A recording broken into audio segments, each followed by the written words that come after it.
Dave Chappelle has fired back at the activists and the Netflix employees that were complaining about his comedy special with his own list of demands. He said, I will not bend to anyone, but if you want to meet, you have to abide by my conditions. And one of them was a direct roast of comedian Hannah Gadsby. And he just said, you have to admit she's not funny. And it's just, it's kind of funny. Dave Chappelle's basically striking back, rejecting the cancellation of him as a comedian. But this is an interesting subject because I'm not entirely sure Dave Chappelle will survive the cancel attempt. Because these activists show up in front of the building, as you may have seen with this big protest. They attack people. The media lies on their behalf, and it goes viral. But I got to say, Dave Chappelle's response right now might actually be what helps fend this off. Because he's refusing to back down in such a way, maybe we'll get something good out of it. So we got to talk about that. And I want to talk about CNN's ratings being just absolutely miserable. The ratings for Joe Biden's town hall were in the gutter.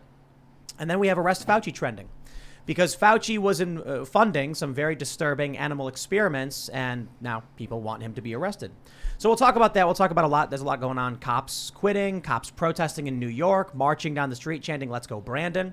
We've got San Francisco prosecutors quitting, people in SF saying you can't live here anymore, it's too dangerous. So joining us to talk about all of this is Mark Hemingway. Do you want to introduce yourself? Yeah, hi, I'm Mark Hemingway. I am a senior writer for Real Clear Investigations, and I have worked at 3 magazines, 2 daily newspapers, a financial wire service, and a think tank over the course of my career. And so I'm glad to be here at the future of journalism. Oh, wow. Thank you. There's a book behind you. Yes. So I co-wrote this book with my wife behind me. It's on the 2020 election. It's called Rigged. I'm going to have to turn around to remember the subtitle. How the media, big tech, and Democrats seized our elections. So this book was kind of an attempt to make sense of what happened in 2020, where, there was a lot of crazy, things that people were saying about what happened or did happen after the election. But the truth is, my wife and I stepped back and took 30,000 foot view of the election, where you have big tech censorship, you have all these crazy COVID narratives, you have rule changes. Yeah, state level. There were massive changes across the board to election rules because of the pandemic and everything else. Mail-in balloting being this, massive thing that happened. And really looked at how the election happened. And I think we came to the conclusion, I think a lot of people did, we felt very uneasy about the election, which is to say that, I'm not out here saying the election was stolen, but was it a situation here where people would say it was free and fair and wasn't substantially corrupt? I don't think so. Easiest way to put it is Time Magazine's The Shadow Campaign to save the election. We talk a lot about that in the book. They literally called a coalition of corporate interests coming together to oust Donald Trump a cabal in Time Magazine. And somehow this wasn't setting off klaxons. You guys are crazy conspiracy theorists. They were just fortifying it, all right? Welcome back, beautiful and amazing human beings. This is Luke Radowski here of WeAreChange.org, and we just had an incredible event just a few hours ago here in West Virginia. It was awesome. I remember going on stage, and I don't know what happened, but something happened where I just was speaking my mind, and I was like, wait, hold on. I don't want to take over this event. But it was really incredible. It was really awesome, and I was so happy to be a part of it, and thank you guys for organizing it. And the shirt I have on will either get you instant friends or enemies, and it says, the media is the virus, and you could get yours on thebestpoliticalshirts.com. It was invigorating to be 8 feet away from you when you lit fire like a lightning rod on stage the other night. I don't know what happened. It was just like, the spirit embodies you, Lou. Fire like a lightning rod. That's right. I'm part Slavic too, I think, deep down. Hey, I'm actually just looking at Rogan's Instagram, and I see him, Chappelle, Donnell, Tom Segura, and Jeff Ross played in Nashville. I think Dave's going to be okay. He's got a good group of friends and going to keep him grounded and keep him, because really, as famous, you can be famous as you want. You can still go crazy, but when you have good friends, that's what you need. True that. And that's what he's got. Absolutely. I'm glad to be here as well. Our event was fantastic. I wish that more people could have come. I'm hoping that we can expand as we go along, but we need to get our chops and see if we can make everything work perfectly for everyone. Right on. Before we get to the news, my friends, head over to timcast.com, become a member. We're going to have a members-only segment coming up around 11 or so p.m., and you'll be supporting our fierce and independent journalists. As you can see right here in the member content for the Green Room show, which is Fridays, we got behind the scenes with Viva Fry and Robert Barnes. I definitely want to check that out. It's just fun hanging out. It's not super heavy political stuff. You know, you can see us, so we're chilling. Look how happy we are, just chilling there in the green room. If you want to check that out, become a member. And don't forget to like this video, subscribe to this channel, share the show with your friends. Let's talk about some news. And I want to start with Dave Chappelle because, you know, I was talking about the Alec Baldwin incident earlier. I believe new information has emerged showing that Alec Baldwin is potentially criminally responsible for this. And I'm not trying to make this a segment about Alec Baldwin, but I want to explain. This is a guy who is the producer in a movie, who knew there had been a negligent discharge multiple times, was then handed a weapon, did not check it, even though he's been trained for decades, pointed it at the crew, pulled the trigger, killing a woman. And you see all these people on the left saying he's not at fault, it was an accident. There was a post on Reddit where they were like, if you think that a guy who accidentally shot someone should go to jail, but the president shouldn't, you know, Donald Trump, then they're like, something's wrong with you. And I'm like, let me just say it one more time. Alec Baldwin was a producer on the movie. There had been 2 separate negligent discharges the crew knew about. Some crew had walked off the set. He has been trained in how to handle the firearms on different movies, and he didn't, which means there's got to be a criminal investigation into what he knew and what he didn't. Now, I bring that up because it's purely cultural. The politics don't matter. Well, Alec Baldwin is an activist, right? So everyone's like, oh, you know, Alec Baldwin, we got to protect him. That's really what it's about. So when I see the story with Dave Chappelle, now to segue into why the Dave Chappelle story matters, I actually was saying in the past week or so with this whole Dave Chappelle Netflix thing, you get the Netflix employees coming out, physically attacking a guy, claiming that after they destroy his sign, claim it's now a weapon. Then the media reports that the guy was actually the one attacking them. Culture is everything. And they've got the media, they've got cultural institutions. But Dave Chappelle did something funny. Variety says Dave Chappelle willing to discuss the closer with trans community, but says he's not bending to anybody's demands. This is not true. Dave Chappelle actually says members of the LGBTQ plus and trans community were supportive of him. These are the activists. These are the wingnut activists, the political actors, not people who are simply LGBTQ. And he said, quote, I want everyone in this audience to know that even though the media frames it, that it's me versus that community, that is not what it is. Do not blame the LGBTQ community for any of this crap. This has nothing to do with them. It's about corporate interests and what I can say and what I cannot say. For the record, and I need you to know this, everyone I know from that community has been loving and supporting, so I don't know what all this nonsense is about. He said, I believe Chappelle also spoke about the upcoming documentary. This film that I made was invited to every film festival in the United States, and some of those invitations I accepted. When this controversy came out about the closer, they began disinviting me from these film festivals.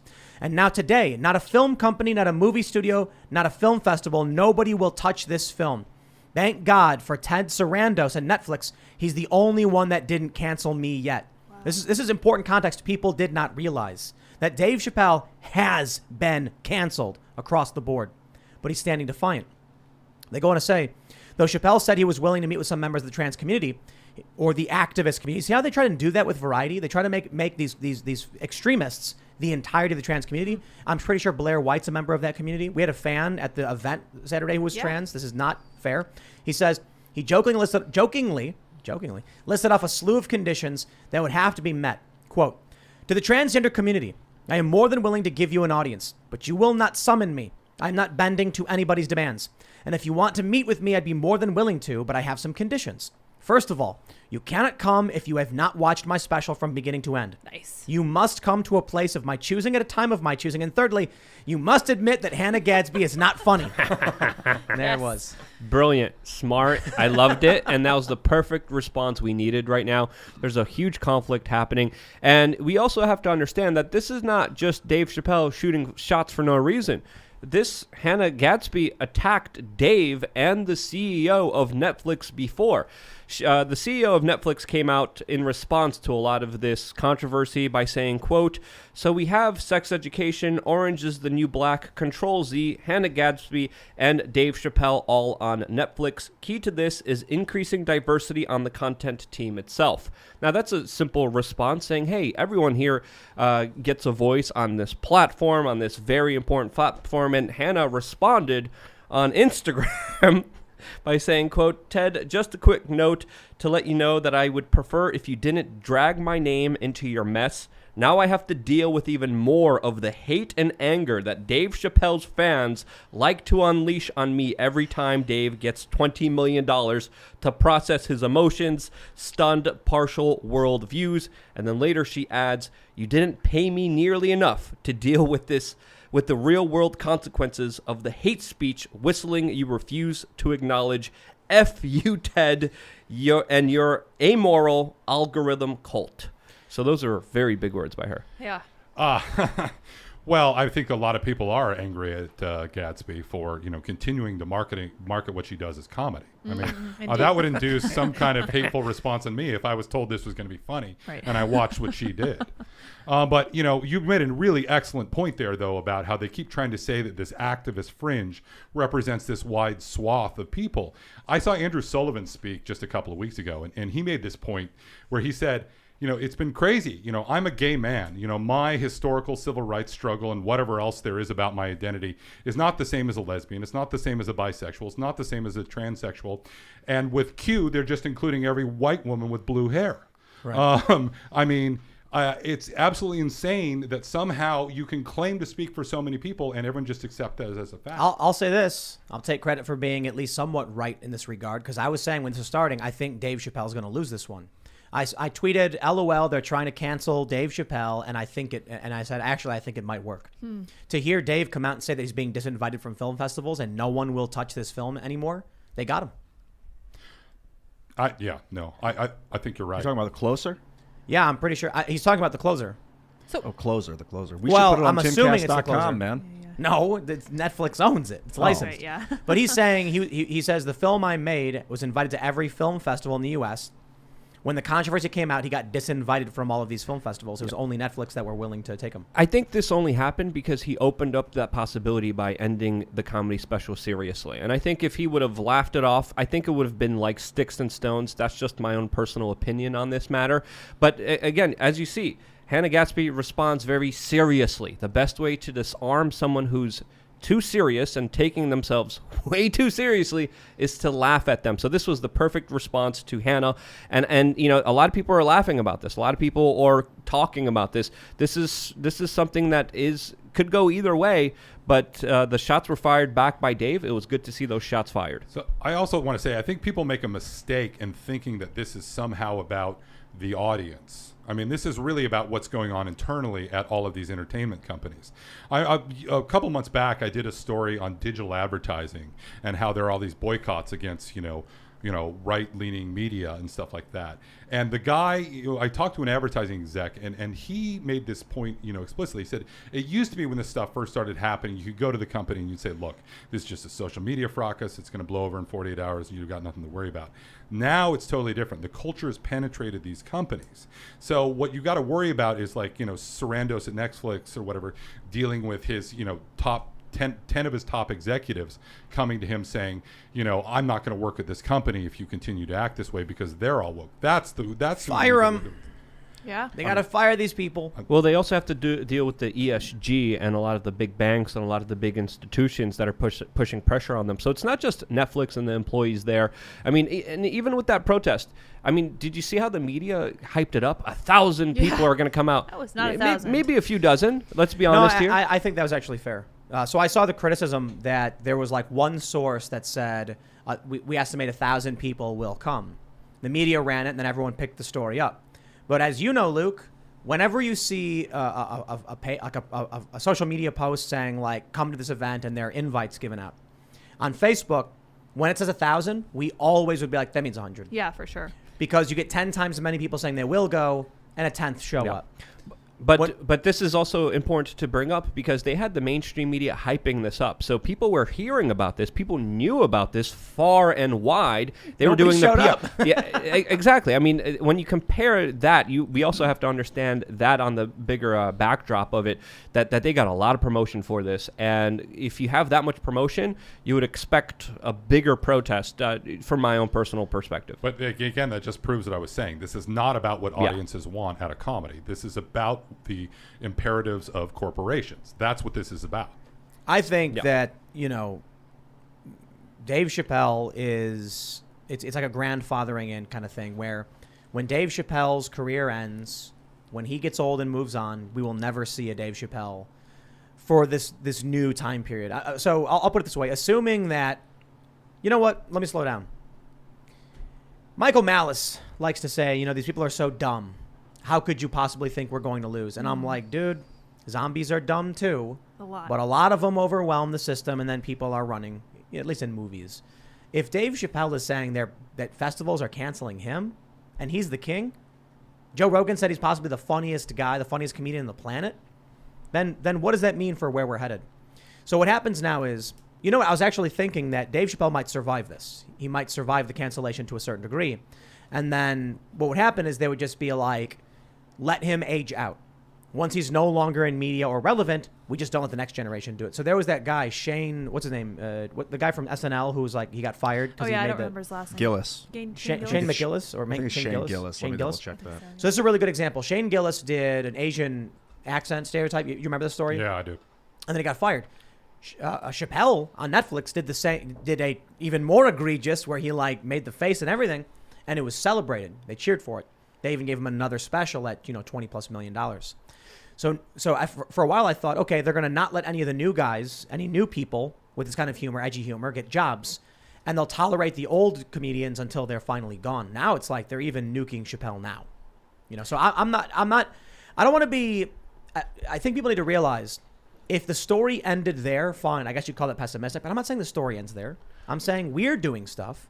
We had an event with Ryan Long. I can't say what Ryan Long said. That's hilarious. He's awesome. But it was insane. Everyone was like, Ryan Long is an amazing comedian. And then he was like, I can't spoil any of the jokes, but it was extremely offensive.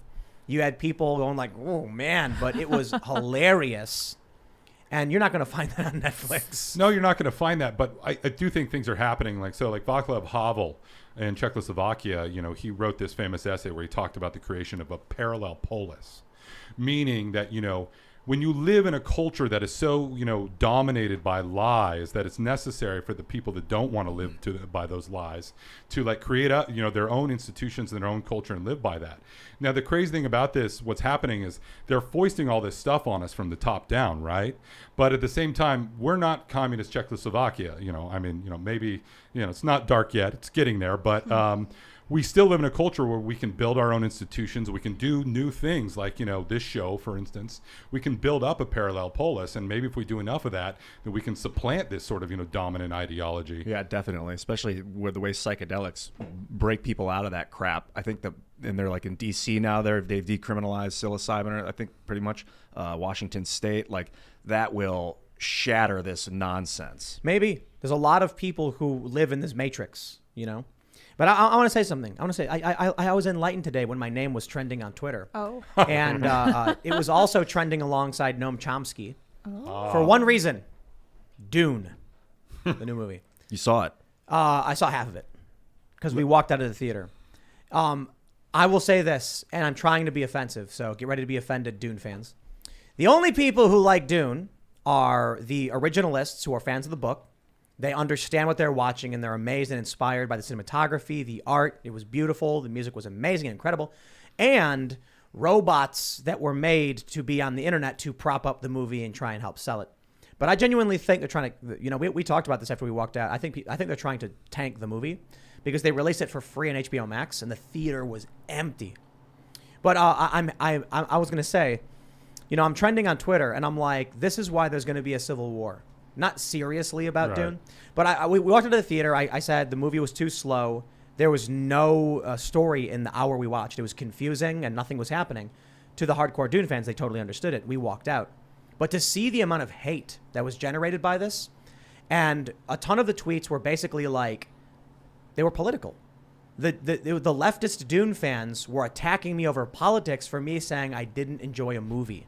And I'm like, we are absolutely effed if we're like at a point where these leftists are all sharing my tweet. My name was trending because leftists were quoting me and sharing it around. I had high profile YouTubers on the left. That was their big attack. That was it. Not a policy position, because what do I tweet about where they're going to be like, this is something I disagree with? I look at things like that, which, in turn, like the Alec Baldwin thing. That's why I think culture is the most important thing. Otherwise, or I should say, what's happening is that there are people like Noam Chomsky, and we'll start talking about Noam Chomsky in a minute, who think that they own all culture, the entire country, and that they are the dominant force with supreme power. And then there are people who realize that's not true, and these people are moral absolutists and authoritarians. But I wonder, if any of those people will realize that they don't have the majorities they think they do. I think sometimes we might be too hard on ourselves, and I think we should celebrate some victories, especially when it comes to alternatives, whether it's this show, Rogan, and others. We have to understand, even with all the odds against us, even with the algorithms, even with the demonetizations, the down rankings, and the controlling of the algorithms, still our voices are heard, and I think that's a victory in itself. But even if they do cancel Dave at these festivals are missing out on a real discussion that people really want to have about these issues, that is honest, that isn't censored, that isn't squeegee cleaned, that isn't people lecturing them about what they think is right. So I think these voices will always be heard in one way or another, and it's a good thing. We did this event on Saturday. We had a bunch of people come out, and someone asked me about Joe Rogan, and they said they felt like Joe Rogan was letting us down in terms of the culture war and standing up for freedom and stuff. And I basically was like, dude, Joe Rogan has done more for freedom than, almost anyone else, and he's an incredibly powerful voice in media that, we're grateful to have. But I will say, I was disappointed that he performed at Madison Square Garden over the vax mandate. He says he's against it, but here we go. And then we were actually just talking before the show about CNN with Sanjay Gupta and then Michael Malice. We were talking about how, Rogan called Don Lemon a dumb mother effer. Yep, and then CNN tripled down. But you were mentioning to us about how he was defending CNN even. Yeah, I mean, Joe Rogan clearly has a personal relationship with Jeff Zucker, who runs CNN. But before he ran CNN, he headed up NBC when Joe Rogan was doing Fear Factor over there. And on one hand, I respect that. Joe Rogan has a personal relationship with someone. He doesn't immediately want to throw them under the bus. But on the other hand, I don't know what to say. I mean, he was saying lots of things along the lines of, well, media are important, we've got to, work with these, people, we've got to deal with this. And it was just completely conflicting. On one hand, they have literally just personally attacked him, slandered him on air, said things that were patently untrue about what he did. The ivermectin thing was insane. I mean, the guy also took monoclonal antibodies, which is the standard medical therapeutic. Well, why doesn't he sue? Well, that's a really good question. I mean, we really need more people that can stand up and challenge media organizations in ways that it's going to make them hurt. I've written a lot about this before where, the media in this America have, amazing libel protections. It's very hard to sue a media company, especially if you're a public figure, and do anything with that. And for a long time, I think that was a source of pride in this country. In the UK and other countries, there are a lot of frivolous libel lawsuits, but we've kind of gone to the extreme. I think maybe 60 years ago, there was a big public interest in protecting large media organizations that were doing important, corruption reporting and things like that at a time when there weren't a lot of alternatives to do media stuff. Now, increasingly, you see things like the Covington kid incident, just really capricious, mean stuff coming from the media, directed at people clearly for political motivations, where they're using these libel laws as a sword rather than a shield. I mean, they know they can't be sued, or they know it's going to be difficult or costly to sue them, so they're just aggressively going after people in ways that are brutally unfair. You were saying before that Times v. Sullivan was kind of assuming that the media organizations were going to be ethical and maintain that, which was always kind of a bad assumption, but it was a much better assumption 60 years ago than it is now, when clearly they just aren't. I mean, if you see what goes on, in CNN or any, frankly, major news organization where the New York Times editorial staff literally says words are violence. I mean, that is not a regime that we can prop up, under the color of, law. That needs to, ordinary citizens need, and even public figures like Joe Rogan need to have an opportunity to go after these people and stop them from doing that stuff again. Give them an incentive, bloody their nose, say, don't lie about me again. When did the media become such an obvious propaganda machine? And I don't mean just politically. I mean, you look at Rotten Tomatoes. Right. The film Death Wish with Bruce Willis. This is a studio film. This is A-lister Hollywood celeb. But Death Wish got panned by critics because they called it a gun nut masturbation film. Right. And it wasn't. It was a revenge film, like any other action film, but they went nuts on it. And that said to me, it's not about making money for Hollywood. It's about making sure only specific ideologies get the promotion from the machine. I think it's Jon Stewart. Jack Posobiec said this on the show last week, that Jon Stewart basically weaponized comedy and politics and combined them. And I was like, well, gee, I love Jon Stewart. It hurt to hear that. But before that, it didn't exist. And after that, it started to. We also have to admit that this is their greatest weapon, but it's also their greatest weakness. Because the more disingenuous, the more they lie, the more they just make stuff up and attack children or grandmothers who meme at their door and try to dox them like CNN did. The more they just become more and more outrageous, the more people realize, hey, this is getting to a really sick level, and we need some alternatives here immediately. And they will turn to alternatives. The Onion kind of started it too. When people saw how popular it was to just say things that were patently false and like put a little disclaimer at the bottom and be like, by the way, this is all a joke. It was dangerous, dangerous. Yeah, I think for a long time, we had a healthier culture in the sense that there was kind of a cultural realm and there was a political realm. And there was a little bit of overlap, as there always was. But by and large, those things were kept separate. And, I don't know. I mean, it's sort of the postmodern influence, I think. Just everything got crazy meta. Like Andrew Breitbart used to say, politics is downstream from culture, and that's true to a large extent. And there was this kind of like meta realization across the board that was the case. So all of a sudden, the narratives in culture literally became the quote unquote narrative, meaning that they realized that they could use that to control things politically. So, in the case of Dune or something, we can't just talk about how House Harkonnen, is an interesting metaphor that might have some salience for our political situation or whatever. It immediately becomes a method of attack for Tim simply because he didn't enjoy a movie. Everything is political now. Yeah. Well, it was funny because Breitbart said politics is downstream from culture. Then we started hearing the social justice activists, the woke, saying that the culture is political, or the cultural is political. And then you had people pushing back saying, no, it's not. And I'm like, it is. I think we should take Breitbart's statement one step further and say politics does not even matter. The way I explained this before is, here's an example. You ever see those book Wacky Laws? Yeah. There's like laws from the 1800s where it's like no apple pies cooling on the windowsill on Tuesday at 7 p.m. Never going to be enforced today. Why? Culture. The politics, the legislation, the laws are completely meaningless. Now, to a certain extent, I'm obviously being a little hyperbolic. If there's something on the books and we're like, I disagree with this law, and then they're going to be like, yeah, well, the law's the law, and you go, I guess. However, over time, when culture changes, those laws become completely meaningless, and they can remain on the books, and politicians can say that you can't do that, and people do it anyway. So if that's the case, then culture is everything. And if we're not advocating for freedom and liberty and pushing back against authoritarianism, then you will live in an authoritarian woke matrix. And that's where the Democrats, the people who live in these bubbles, the activists screaming at this guy at the Dave Chappelle thing, they live in the social credit system. You can choose to live in it or you can choose to walk away. But right now we're seeing it get bigger and bigger. And Dave Chappelle has just been flunked out of the social credit system.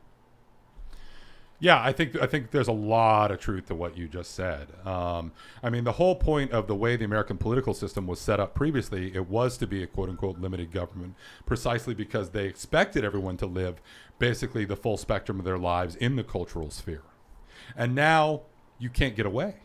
I mean, and that is in and of itself very much a form of tyranny. We're basically two separate cultures demanding each other abide by the rules of the other. And that is untenable. At least two. The court of public opinion is so real. And then now that everyone's in public, it's like the evolution of law. Like obviously, if Beaumarchais, for instance, I don't know if you guys are familiar with him. He was a French revolutionary, basically aided the Americans and was like the number one French guy that helped. He should be considered one of the founding fathers. He got into legal trouble, but because he was such a celebrity, they just overlooked it, let him out. And what we saw like with Alec Baldwin. Maybe with what we're going to see with Alec Baldwin, like what we saw with what the guy that kneeled on George Floyd's neck. I mean, that was public opinion. That was a a court of public opinion that transpired. And Rittenhouse, we'll see what happens. So the laws, they write them down on paper, but in reality, it's what the people feel and say and do that matters. And we have to add another layer to this, that is also manipulated, because when you look at what's promoted, highlighted on social media, what's shown to you first, it's the ideas that they want you to believe in. So if they want to make everyone feel that everyone's outraged about this specific thing, they're only going to be showing you that on social media to the point where it actually creates that situation, because everyone's going to see, this is what people are doing. I want to fit in. I want to be normal. I'm going to be doing this as well. So I would actually point at big tech social media as being far more responsible at setting the culture than, of course, the mainstream media. Less and less people are watching the mainstream media. Less and less people are watching Jimmy Fallon and Stephen Colbert. People hate to be lectured to. People hate to be preached to. And that's exactly what the mainstream media does. I mean, just a couple of years ago, I remember Leno and Letterman, and the way I remember them is that they would make fun of the Democrats and the Republicans. They would talk about celebrity gossip, nonsense. They would rarely get as political as the current commentators do now, to the point where we have all these commentators saying the same thing at the same time slot with very little political difference, because they're literally preaching establishment bootlicking talking points. If we see a fascist dictatorship take over, it's going to be corporate. Of course. Yeah, so without a doubt, the corporatocracy, the multinational corporations, they're the ones essentially here creating not only the ESG score that we talked about with Jack Posobiec when he was on the show. This is a very important element corporate to social this. credit score. The corporate social credit score. These are the people calling the shots here, and with them calling the shots, they don't just implement this, they create this idea that this is popular, this is public opinion. They shape public opinion by pretending that it is reality, when in the beginning phases it's not. Let's go with a little bit of good news, but also kind of bad news. And I'll start with a question.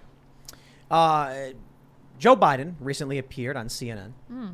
Mark, how many viewers do you think they attracted to that spectacle with the president of these United States? So because I'm an insane media junkie, I believe it was 1.42 million. 1.42. Oh, Fox News has 1.2. Okay, sorry.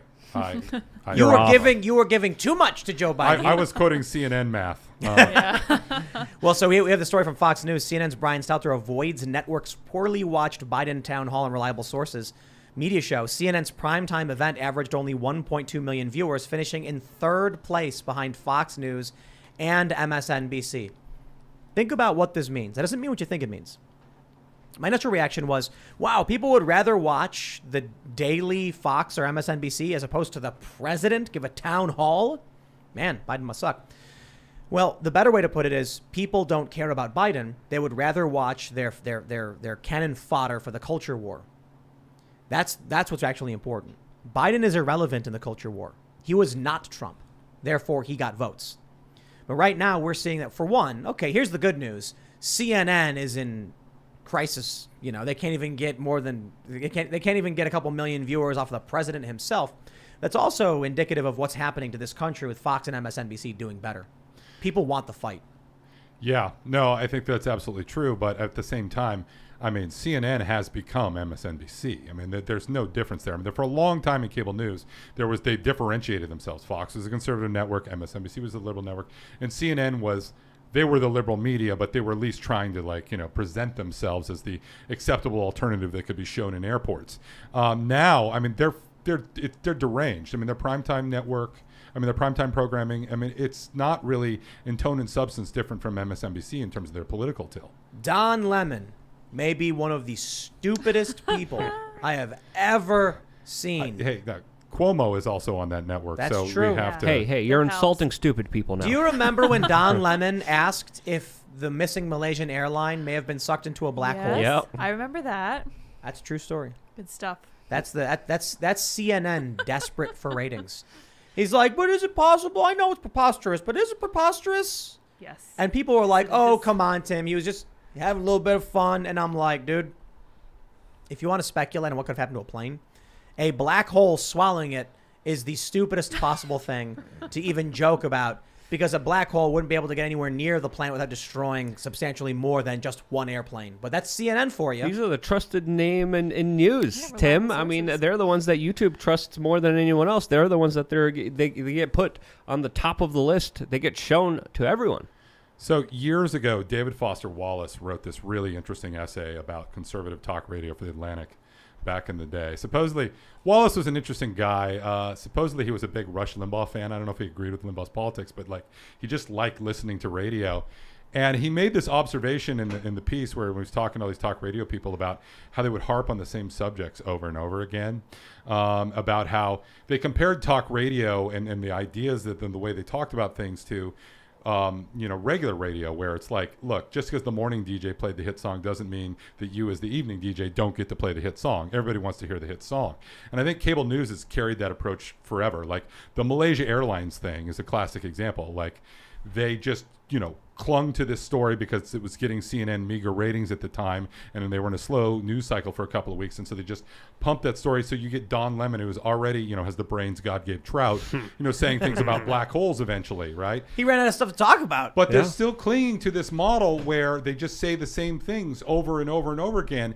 And the media environment isn't even what it was 10 years ago, where you have so many other alternatives. You want to hear a newer and fresh perspective, you got a million other things that you can hear, rather than, one of 3 or 4 broadcast networks, and they just haven't woken up to that reality. It's crazy. I think what they realized is that with the internet and the infinite, field of choices, that they need to find their specific audience that will stick to them and why. It used to be that there were very few channels to watch. We had 4 major networks or whatever, and then all of a sudden you have the cable channels. And CNN was getting massive viewership just by virtue of being 24-hour news. I mean, they were the original, 24-hour news channel, so they had the ratings. People would turn it on in airports and hotels, and they worked these deals out. With the internet, people can choose to go read whatever news they want. Yeah. And they can choose the news that's actually comforting to them, and they do, which is bad. So CNN realized we better start pandering as much as possible to a certain crowd. And when Trump came out, the stuff that made him the most money was not liking Trump. So then they said, we need opinion guys who don't like Trump. So now they're MSNBC. How do you recover from that, though? Because when Trump's gone, what do you got left? Well, that's it. And the other part of that story, though, was the credibility they lost during that time, because they went so hard after Trump. They went down, say, a Trump-Russia collusion rabbit hole that, I just don't even know how that you can even call yourself a journalist after publishing that stuff. That's crazy, for so many years. I mean, and again, they just are like buffaloing through all this. Like new media doesn't exist. Like, the fact that they have been undermining trust on the major story that occupied a news cycle for 3 years turned out to be false. I mean, they're just pretending. They win awards for it. And they attack people that call them out on it. The people who, from the very beginning, were like, they're full of crap. There's no evidence. There's no documents. There's nothing to prove their story. I think they were vilified. I think the New York Times won a Pulitzer for their Trump-Russia reporting in, what was it, like March of 2019. Yeah. And the Mueller report happened like 3 months later. I mean, like literally everything they just won a Pulitzer for was like invalidated. It's madness. And yet they just pretend that these things aren't happening. Like, this is a great show. I'm a fan of the show. I'm here tonight because I enjoy it, but I've also got a book to promote. And I'm here because you guys are legit competition to the cable news. You've got 1 million subscribers on YouTube. Cable news people don't think that way. They're still kind of, in the dark about this. And it's because they're so egotistical. They don't understand Americans are hungry for other perspectives. And they don't understand we have alternatives. And they don't understand they're frankly getting better information elsewhere. They're also public companies, so they have to make profits. This company will make profits because it's awesome and well designed, but it's not about the profits. It's about the message. I get invited on Fox News a lot more than I used to. I used to be invited on periodically for like specific stories. Now it just feels like the guys over at Fox will hit me up, twice a month or whatever, and be like, "Hey, do you want to come on this segment?" I just did a segment the other day, and I was thinking to myself afterwards, like, why am I even doing this anymore? Like, they hit me up, and they're like, yo, we'll send it a van. It's really easy. It's 10 minutes. You just pop in, and I'm like, yeah, sure, why not, right? And then this time around, I got out of the truck. They have these satellite vans, or they're not satellite vans. They're cell bonding vans. And I was just like, why am I even bothering going on this? To talk for a few minutes. And I'll tell you, like, my thought process was, shows like this, it's raw. It's just a couple hours. We talk. I do have a bunch of stories I want to get to, and I want to make sure we don't just beat a dead horse and talk about too much over and over again. So I'll be like, okay, let's try and change the subject on this. So there is some structure to it, but for the most part, if a conversation happens, a conversation happens. You go on Fox News, and they're like, some days they're like, it's going to be 5 minutes. And they talked to me for 10, and I'm like, what's going on? Like, they're still talking to me. And then they were like, you were doing so well. They just kept going with it. And I'm like, I got a deadline. I got to be inside. And there are some times where they're like, it's a 10-minute segment, and they're like, oof, and they just cut it off after the first sentence because they don't want you to say what you're saying or they don't like what you're saying. And I'm just like, people don't want this. People don't want, I think this is why you see the key demo ratings for these big networks are in the gutter. Their overall ratings are good. If you go by key demo, we absolutely beat all of the big cable shows. Yeah. I mean, for a number of years now, I just refused to do interviews with the mainstream media. There's nothing to win. A lot of people, you don't get that engagement. You don't get that kind of honest, real kind of conversations that could really delve into issues that people could get to know you from, that people could interact and engage with you. Like here, I got the comment section open because your voice matters. I want to interact with you people. Back there, they have makeup rooms. They live in this kind of world of delusion where they think they're almighty and powerful and they have the money to pretend that they are, but at the end of the day, it's just pretend for them.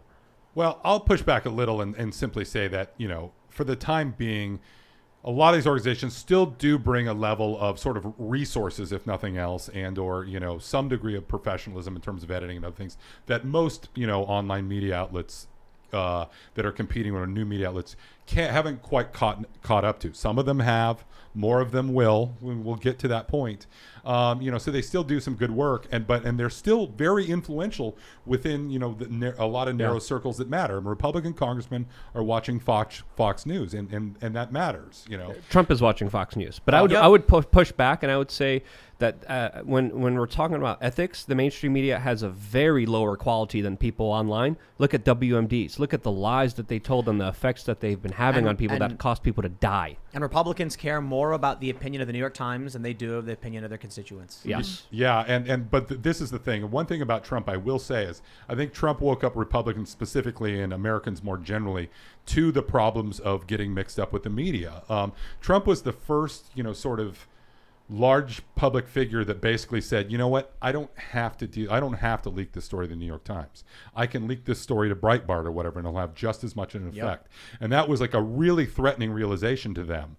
The fact that he could go through alternative media and frequently did, and that was, I think, what made the media hate them a lot. But, going back to what you were saying earlier, I mean, it is totally true that the way that the main media has become so adversarial and openly so politically, I tell this to ordinary people all the time. This happens, I'll talk to people, they'll because I know people out in the hinterlands. They're like, you're a journalist. Someone from the Chicago Tribune or New York Times called me and they wanted to talk about this thing that's happening in my business. And I'm like 95% of the time I'm like, absolutely not. Do not talk to that. Do you know the story of Mayogate? No. So let's tell the story of Mayogate. There was a tweet from the North Carolina GOP. It was a quote from a story about a business that said, inflation's really bad. We're spending $200 a week more in mayonnaise. And so all of a sudden, because it came from Republicans, Democrats, Huffington Post, Slate, I don't know, a bunch of these, I think it was Slate, a bunch of these lefty outlets picked up the story and said that the restaurant owner was lying about the cost of mayonnaise to make Joe Biden look bad. They did this ridiculous math where they were like, if the consumer price index is up 5%, $200 would mean that they're spending $3,700 per week on mayonnaise. Or did I say month? It's $200 per week on mayonnaise. And so, you know what I did? Journalism. I called the restaurant and I said, is this, such and such restaurant? I'm looking for the owner. And the guy said, I'm one of the partners. And I said, I saw a story where there's a statement from one of your, principals that you were spending $200 a week more on mayonnaise. And he went, oh, yeah. We go through about, I can't remember the exact numbers, but he's like, we use these big 5-gallon drums, about 10 of them. They've jumped up about $18 per canister or whatever. So, do the math. It's like $180, $200. We rounded it up. And I was like, oh, yeah, why do you use so much mayonnaise? Oh, it's we use it for everything. It's for, people put on their sandwiches. Of course, we'll use it to make salad dressings. It's used in recipes. So we go through quite a bit of it. And I was like, and what's your restaurant's capacity? It's 250. And I'm like, okay, so if you're hitting near capacity or half capacity, everybody gets a side of mayo or coleslaw or something on their sandwich. Yeah, going through mayonnaise. But they just made up a response, accused this guy of lying. And that's why, the guy, I ended up getting a call back from someone else there who was just like, I can't believe this is happening. we didn't say anything political. And I'm like, this is why you don't talk to the press. I'm actually ever. I've been getting hit up to do shows from people, and shout out to Clint Russell and Bob Murphy, Econ. But I'm concerned, even just YouTubers, because if someone does an edited show, like I'm already ridiculous on an unedited live show. If someone wants to take me out of context, they could destroy the way I seem. So even like legit YouTube channels that edit their stuff, I'm warning signs go off when they ask me. So, as someone who's a 20-plus year veteran of major news organizations, this is something I will say that has been a huge shift in the last 5 or 10 years. With this milkshake ducking thing, that did not used to happen. And now, all of a sudden, if a private citizen finds themselves in the crosshairs of a national political story and it cuts against what the media wants, they will destroy them. Do you want to explain the milkshake duck thing to people? So, I don't even remember the actual origins of the meme. Somebody would have to look that up for me. But basically, it's like internet speak for taking going through a person's social media history and trying to find something to discredit them when they become a matter when they become the center of public discussion. The original meme was something to do with a guy who created a comic or something that everyone loved, trying to be a Nazi or something like that. Yeah, I can't remember exactly. But there was that. Remember the classic example I think was who was that guy who asked a question at a debate that was wearing a sweater. Oh yeah, Ken Bone. Yeah, and everyone was so enamored with him or whatever, and then 2 days later, everyone's digging up the fact that he had said some off-color thing on Reddit once upon a time. This is the milkshake duck is from Ben Ward, Yeah, that aka comic. at Pixelated Boat on Twitter. I'm pretty bullish on some kind of national dissolution, peaceful divorce, national divorce, civil war, whatever. And You're bullish on civil war. Yeah, I don't mean to say that's something I want to Something happen. you want. Oh, you're saying that you're thinking the likelihood of it. Okay, yeah, I'm looking at it wow, that's gonna happen. Okay. And it's crazy that there's been a lot of things that Jack Murphy likes to mention this. It was last year in January we had a conversation about a lot of things. And we predicted a bunch of stuff that was going to happen based on what we were seeing. And I remember Jack hitting me up being like, dude, you need to go back and watch the episode we did. It was the first guest we ever had. Oh, yeah. And So he was like, good. we predicted a lot. And I was like, really? And he's like, yeah, dude. And I was like, wow. So I see these things in media, and I think one of the things about it, there are a lot of people who tell me I'm crazy for bringing it up, but now it's starting to change. Man, I thought it was so funny. I'm not afraid to speak my mind and give my opinions, even if people think they're dumb. Like when I was like, I didn't like Dune. Everyone's like, you're insane. Dune's the greatest movie. I'm like, I don't care if I feel the way, I'll say it. Back in the day when I used to talk about Civil War, people would be like, you're nuts. It'll never happen. Now I have people being like, so you've been talking about Civil War. Like I did Russell Brand's podcast, and he's like, yeah, you said Civil War. And then I go through all the details. We had a shooting in Pacific Northwest. Let me show you this story so you can explain, so you can understand how I feel. This is a tweet from Max Blumenthal. He's a leftist.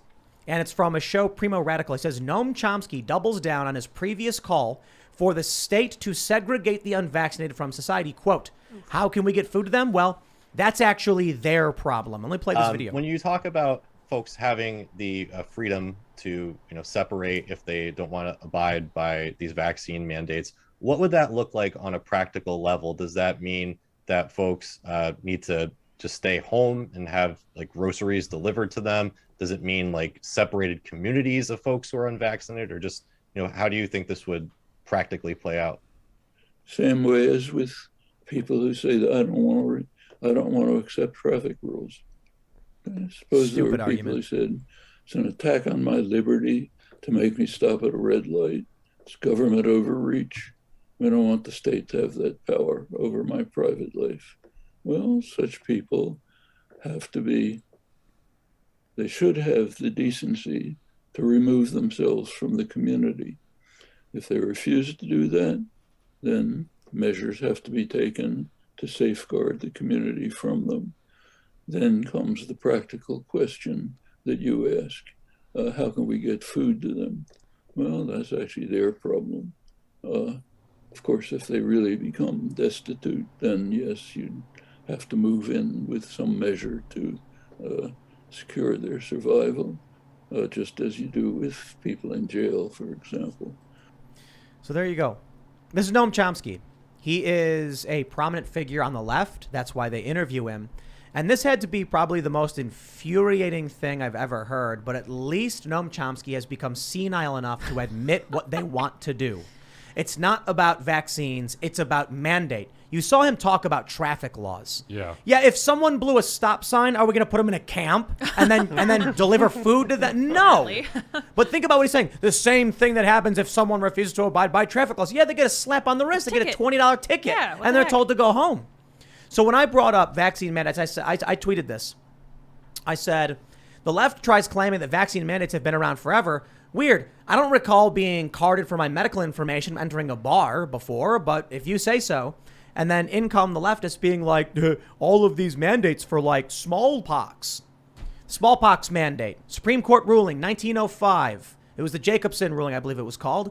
It was over a $5 fine. The guy didn't want to pay the equivalent of $150 for not getting the vaccine.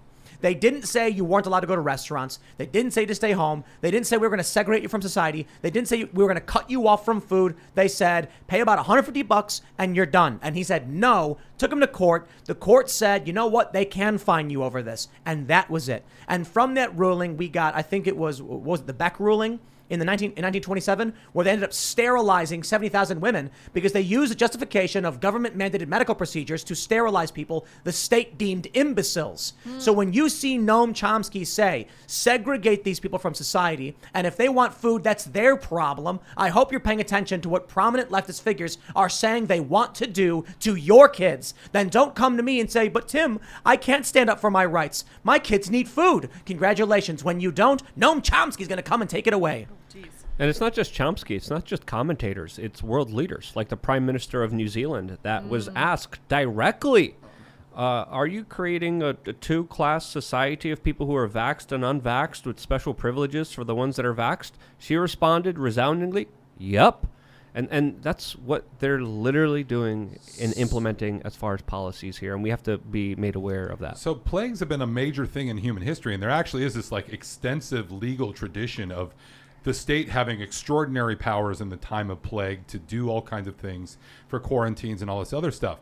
But that was back again when you're talking about smallpox pre-vaccine, that like, you know, people were like dying in the streets with open sores and like was incredibly contagious, that was, you know, killing, you know, 3/4 of entire towns.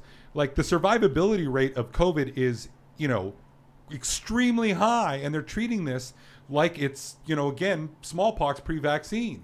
I mean, it never has justified these kinds of draconian measures. Well, Ian brought up a really good point recently when he asked us about where the line is in terms of vaccine mandates, and I was like, I don't think what we're seeing warrants the kind of mandates they're doing. And then Ian was like, okay, so but if it's Ebola, then their rights be damned.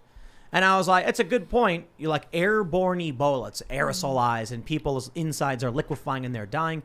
And then I was just like, I think about it, and I'm still like, then you should isolate yourself from everyone else if you don't want to take those risks. Which brings me back to the original ruling that the left tries to cite. And I'll say two things. One, they said if you don't get the vaccine, it is a $5 fine. Yeah. Just like if you blow a red light, they say it is a $50 ticket. $5 back then was about $150 now, as I stated. So for Noam Chomsky to say the same thing that happens. The other thing they bring up is schools, MMR vaccines. Yeah, if I want to go to McDonald's for a cheeseburger, I don't have to present my cards because of schools. Yeah. Still something completely different.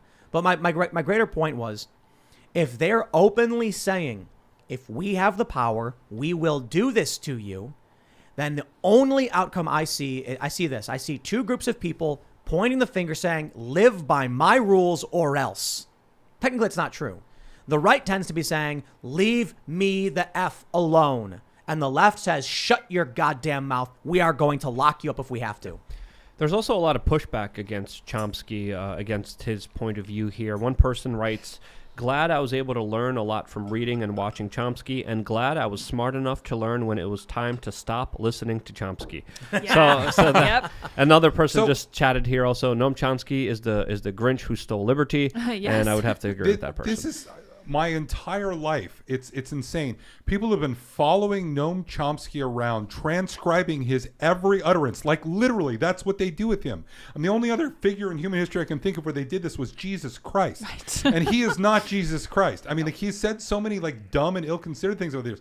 I think he happens to have said some interesting things over the years. What he was saying about corporate media in the 80s was interesting. Yeah. But, you know, he's spouted off on so many topics over the years that go so far beyond his quote-unquote domain of linguistics or whatever it is, that the fact that we're still listening to him at this point in time, never mind that he's saying things that are terrifyingly authoritarian. But let's think about what he's saying. When he says we would need to take measures to protect society from the people who won't get vaccinated, he is operating under the assumption that he is society, that he controls it, and that it's his. It's not true.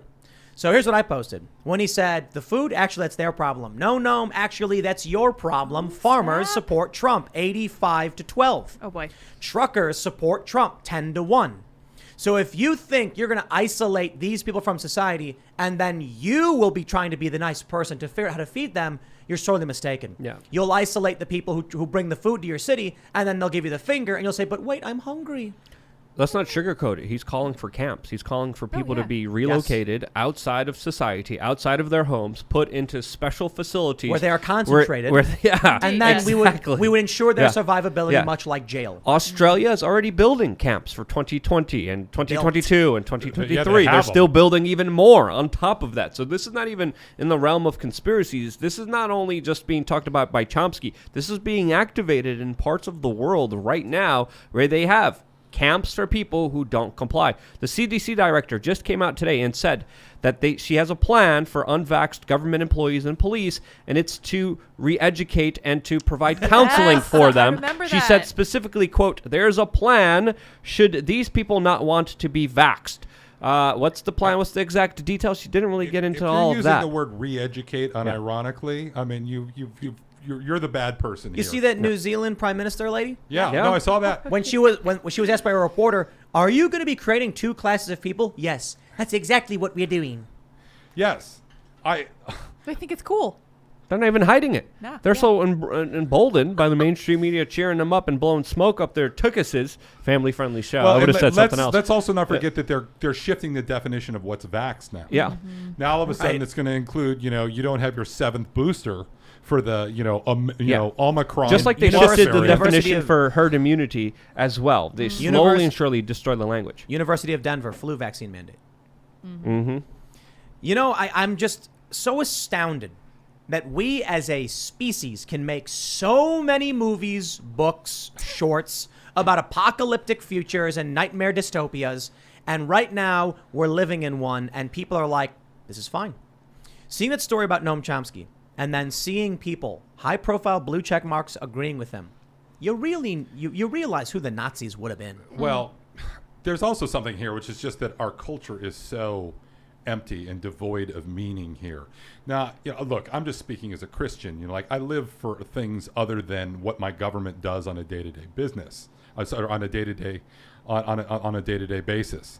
But the fact that these people are, the number one thing that they're afraid of is just dying constantly. You know what? I'm not afraid of dying. I'm especially not afraid of dying for something I believe in. And once upon a time, that was the dominant attitude in America. People had things they were willing to die for. That's a really interesting thing. You maybe just realize something. I'm not afraid of dying. I'm afraid of not living. Mm-hmm. So for me, when they say things like, you have to live in a cubicle, locked down, you can't go outside, people would rather not live but be alive. I'm the other way around. I would rather risk my life in order to live. Right. Well, look, they're going to get to live in Mark Zuckerberg's metaverse or whatever it is. Whatever VR goggles they bolt to your head. In their beautiful pod. Mm-hmm. People are going to gleefully enter the Matrix. It's some of them are. Well, but that's the classic Huxley-Orwell distinction, right? Yeah. I mean, everyone always quotes Orwell, but the reality is Huxley probably got it more right than Orwell. Yeah. We're all going to sleepwalk into this because it seems like the fun thing to do. I actually think Luke got it more right. Revenge of the Nerds or the other one? The You Are Here shirt. Yeah. Well, the shirt with all of the dystopian novels, and we're in between all of them. Mm-hmm. Because it is government overreach, but it is the pleasurification. It also is the censorship, like Fahrenheit. It also is V for Vendetta. Right. Yeah. That's the funniest part of it. Very accurately, there's so many things in those movies that are playing out in true life. It's kind of We must- off-stunning. Why are must we live in a so good at simulation. predicting all of this, but so terrible at reacting to any of it? And why do people cheer on the people fighting against the big tyrannical governments and corporatists, but yet and in the real world they're cheering them on? This Well, yeah, my- like this is my- Julian Assange, but then Trump was like, I don't know who Julian Assange is. Well, This is my favorite point to make about the original Threw him Star under the Wars, A bus. New Hope. I always ask people, like, you're a fan of Star Wars? Yeah, sure. You like the A New Hope? The original one, yeah. Yeah, like the very first one original that came out? trilogy, yeah. You sure. think a story about a bunch of religious zealots who come from a desert, take a cargo plane, and blow up a military base is a cool story? I mean, I guess, but I was also raised Mormon, so. But in perspective yeah, is the- is, exactly. you know- So my former colleague Jonathan Lass is the guy that wrote the famous essay about how the Empire were actually the good guys, right?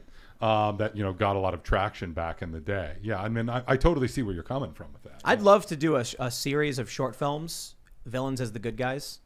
So we could do a ton of different movies and do like a 5-minute short film where it just breaks down, does like a quick, overview of the bad guy's actually the good guy. And Darth is here- like, I tried for so long. Just with like- you, Luke. Just I like tried. just like that Karate Kid video on YouTube that describes Karate Kid, but in a totally different light and perspective. Right. But they made a show about it. Yeah. Yeah, And that was the Cobra basis for Kai, Cobra basically. Kai, yeah. But Darth Vader, he's a disabled veteran, bro. There you go. He's a war hero of the Clone Wars. If you joke about it There enough, was- it just may come true. There was a galactic civil war, and he lost his limbs fighting against religious zealots to save, what the government in shambles. Now, of course, we know the Emperor was secretly fomenting all of this stuff. That's besides the point.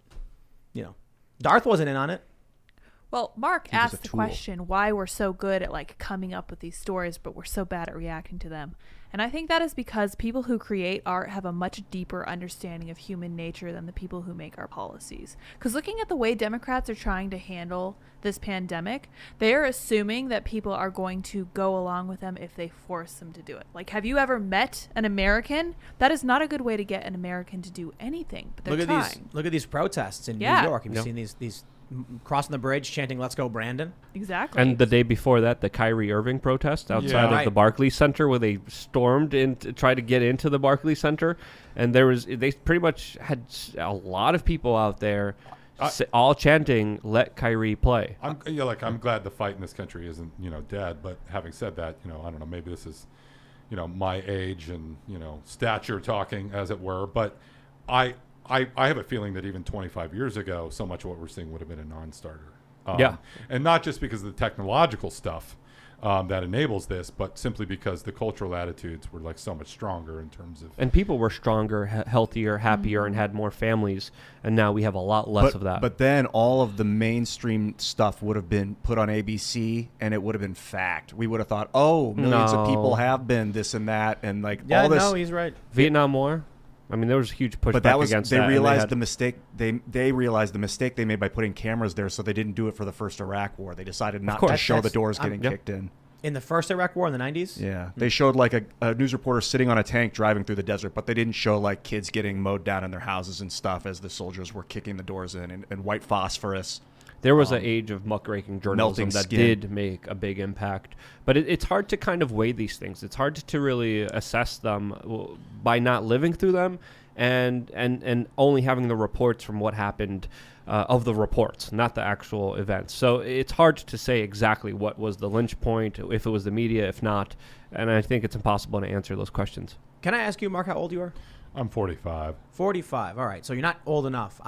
Well, I guess you are a Gen Xer, right? Yeah. Ian, you're barely a Gen Xer, right? 42, yeah, 42. last year. I was watching the music video for Gotta Get Away by The Offspring. You familiar with the... My high school band opened for them. for The Offspring? Cool. No, wait, for real? For real. awesome. Wow, cool.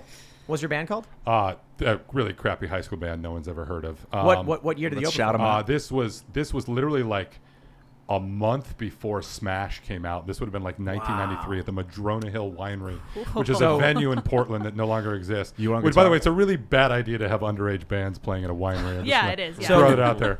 So The Offspring story, I was reading about it. So when I was younger, they were like my favorite band. When I was like a little kid, learning how to play guitar. And now they're just amazing corporate shills. They fired their drummer because he couldn't get vaccinated because he has Guillain-Barré syndrome. And so I was just like reading about, their album Ignition. sold, I think, 15,000 copies when it first came out. Right. I think it was Epitaph. And then when Smash came out, it just took the country by storm. I think it might still be like the biggest It selling is. record to ever come out in an independent record label. Yes, that's fact. That's true. Yep. And so these guys were like true punk rock underdogs. They weren't really going to go anywhere. And then all of a sudden, it was mainstream.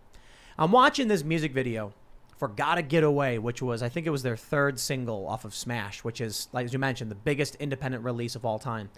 And I see these like young people moshing and, you know, just raging out, and like this teenage angst from Gen X. And now Gen X have become such like pro-establishment shills, rage on behalf of the machine. They're just totally in favor of the machine. Bad Religion, totally in favor of the machine. Tom Morello is doing a newsletter for the New York Times right now. He has done one of those Physically masterclass things. I mean, gosh. he is What? like the poster boy for selling out. So you're a little bit young, I guess, though. But like, what happened, man? I mean, you were old enough to see Smash come out. You played. What happened to this generation? How did they go from being like? What you got to understand about a punk album, that this music was not popular. It was not Yeah. mainstream. Trashy. And then all of a sudden, 1 million albums are sold or whatever. It's like it's smashing records. And all of a sudden now it is becoming mainstream. I guess these people, the Offspring have a song on their first album whose name I can't say because it's a crime to say. I'm not kidding. Yeah. They removed it I know. eventually. It's no longer, the only way you can listen to it on YouTube by finding the full album version. And then it's the last song on the album. We cannot say the name of the song. It is a crime to say because it involves the president. Spicy. They get rid of it eventually. So it's almost like these guys are anti-establishment up until someone slides the money under their door, and then all of a sudden they're willing to fillet the state. So I'm kind of a music journalist, and I could go off forever on the whole, you know, alternative indie thing and like what happened specifically there. But just to go back to sort of the broader cultural thing, there's this humorist named Joe Queenan, and he wrote this book that's basically a Jeremiah against the baby boomers, of which he is one. And there's this great line in there about the baby boomers. He says, they were not the first generation to sell out, but they were the first generation to sell out and then insist they hadn't. And I think that's largely true of like every successive generation since then. I think the ones that have been subject to this onslaught of popular culture and mass media, it's very hard to get old and not, you know, withstand the peer pressure and be kind of like a true sort of like American, rugged individualist. In that environment. It's amazing. It's amazing to me listening to a couple of the songs the Offspring put out. Americana, they had "Why Don't You Get a Job?" Literally a song about getting a job because you're a lazy bum who won't pay the bills. Then they had the song, I can't remember which album this was. I don't think it might have been a conspiracy one. I'm not sure. Hit That, which is about hookup culture and how our country's basically in trouble because people are just going around partying and hooking up and not caring about having kids and a family. And I'm like, talk about a conservative punk rock band. Mm-hmm. But now where they're at, it's like you put the money in their hands. Rage Against the Machine quickly rages on behalf of that machine in 2 seconds. Well, the Rage Against the thing, though, let's be clear, that always pissed me off, right? Their first record came out on like Sony and Columbia, and they're all talking about like Marx and the liner notes and all of that. They were never raging against the machine. This is a true story. At the 2016 our Republican National Convention in Cleveland, Prophets of Rage were doing one of their which was Tom Morello's like side project with Chuck D. They were doing some appearance at some protest or whatever, and I literally like leaped over the bushes and like tracked down Tom Morello, and I asked him finally after like 20 years, I said, does the irony of getting large crowds to shout "F you, I won't do what you tell me," in unison over and over again, did that ever like occur to you? Does it ever bother you? And literally he said it something like to me like he had never even thought of it. And like that's the issue in a nutshell. Like these people think they're rebelling when they're not. They're literally doing the opposite. They're literally encouraging people to march in lockstep and somehow telling themselves that they're anti-establishment at the same time. That cognitive dissonance is killing us. Yeah. That's a very good point. And I think we were at that protest 2016 at the Cleveland, was it DNC or RNC? RNC. At least I remember talking to Chuck D there specifically about relating issues. But you made a very good point. There's nothing better that could be ever promoted is for individualism, people to think for themselves and to just be critical thinkers. And a lot of these people are like cheer for me, clap for me, and you just got to love multi-million-dollar communists. You don't have to be smart to be a musician. That was one thing in high school. Was like, if you're not smart, be a musician, pretty much. I was at VidCon a few years ago. It was Yeah. at the big YouTube convention. And I saw some little kids. And as I'm walking past, one kid goes, he's got to be like 10 years old. He goes, "You have 80 followers? How did you get so many followers?" And then some other kid's like, "Dude, I have 93 on Instagram." And I'm like, these kids are going to be narcissists. Entrepreneurs, The you know, internet but kinda, narcissists. I want to hear what you guys think about the internet and how it changed the music industry completely. Like we had Nirvana, didn't just scream it out, and like It's all fake. then the internet came out, and it is kind of all fake. It's all fake. I mean, the I mean- underground music scene isn't fake. When you get together with your friends, No, and of course. you smash I'm a saying, show. like, when I was reading about the Offspring, I was genuinely surprised by their history. They made an album that, I mean, the song Tehran Yeah. is a great song. I love that song. Are you familiar with that at all? Yeah. The original. It's just a good song, whether or not you like the message. You Right. know. Then they had Ignition come out, and they weren't selling. They were nobodies. The music wasn't popular. Imagine, just like writing music, people it's not mainstream, and then all of a sudden it becomes mainstream. That right there is where I'm like, wow, that's the coolest thing ever.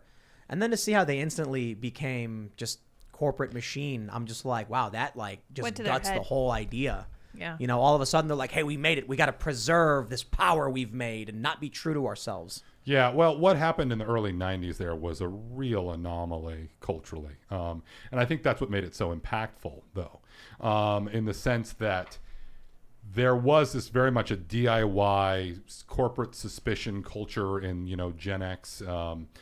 Punk rock was all about rebelling against that in an actually sincere way, and there were people like Ian MacKaye and other things like that were actually committed to that, and I remember when Sonic Youth signed to Geffen, there was like a lot of hand-wringing among people like, is this a thing that they are allowed to do because they're such beacons of integrity? And of course, Sonic Youth were like, yeah, we need health insurance. We're like old and have a family now. And like you could be like somewhat sympathetic to that.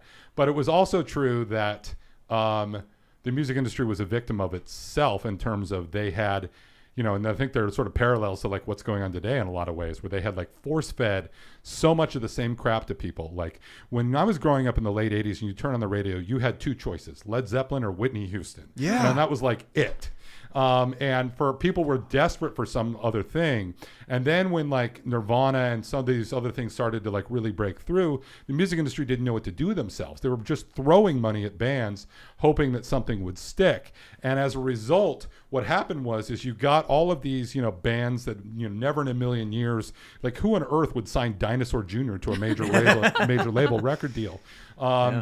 But, the fact that a band like Dinosaur Jr. actually got, $250,000 to record an album meant that they were able to do something great they never would have been able to do. So it was actually that marriage of sort of corporate, money combined with what that allowed them to do in terms of, well, at least back in the day before you had plugins and laptops and recording technology. Sorry, I'm going off on a tangent here. You'd actually matter whether you got into an expensive studio with trained recording engineers and things like that.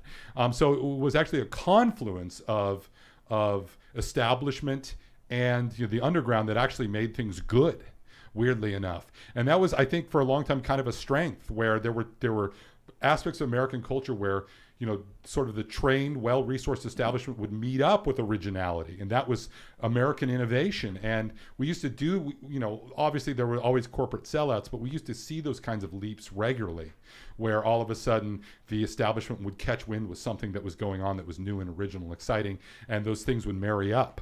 And we're not seeing that anymore. In fact, what we're seeing right now with the media establishment, they should be like figuring out what the next thing is, but they're still clinging to the cable news business model. The issue, I suppose, is when the left started to there's a lot of things that happened in the culture war that resulted in the left becoming morally authoritarian. But because we've always kind of been a culture of, hey, racism is bad, sexism is bad, we should respect each other and respect civil liberties, when the moral authoritarians adopted those stances, advertisers just went, look, nobody wants to be a racist, so we'll just put money behind whatever they say, and we'll not put money behind anything they complain about.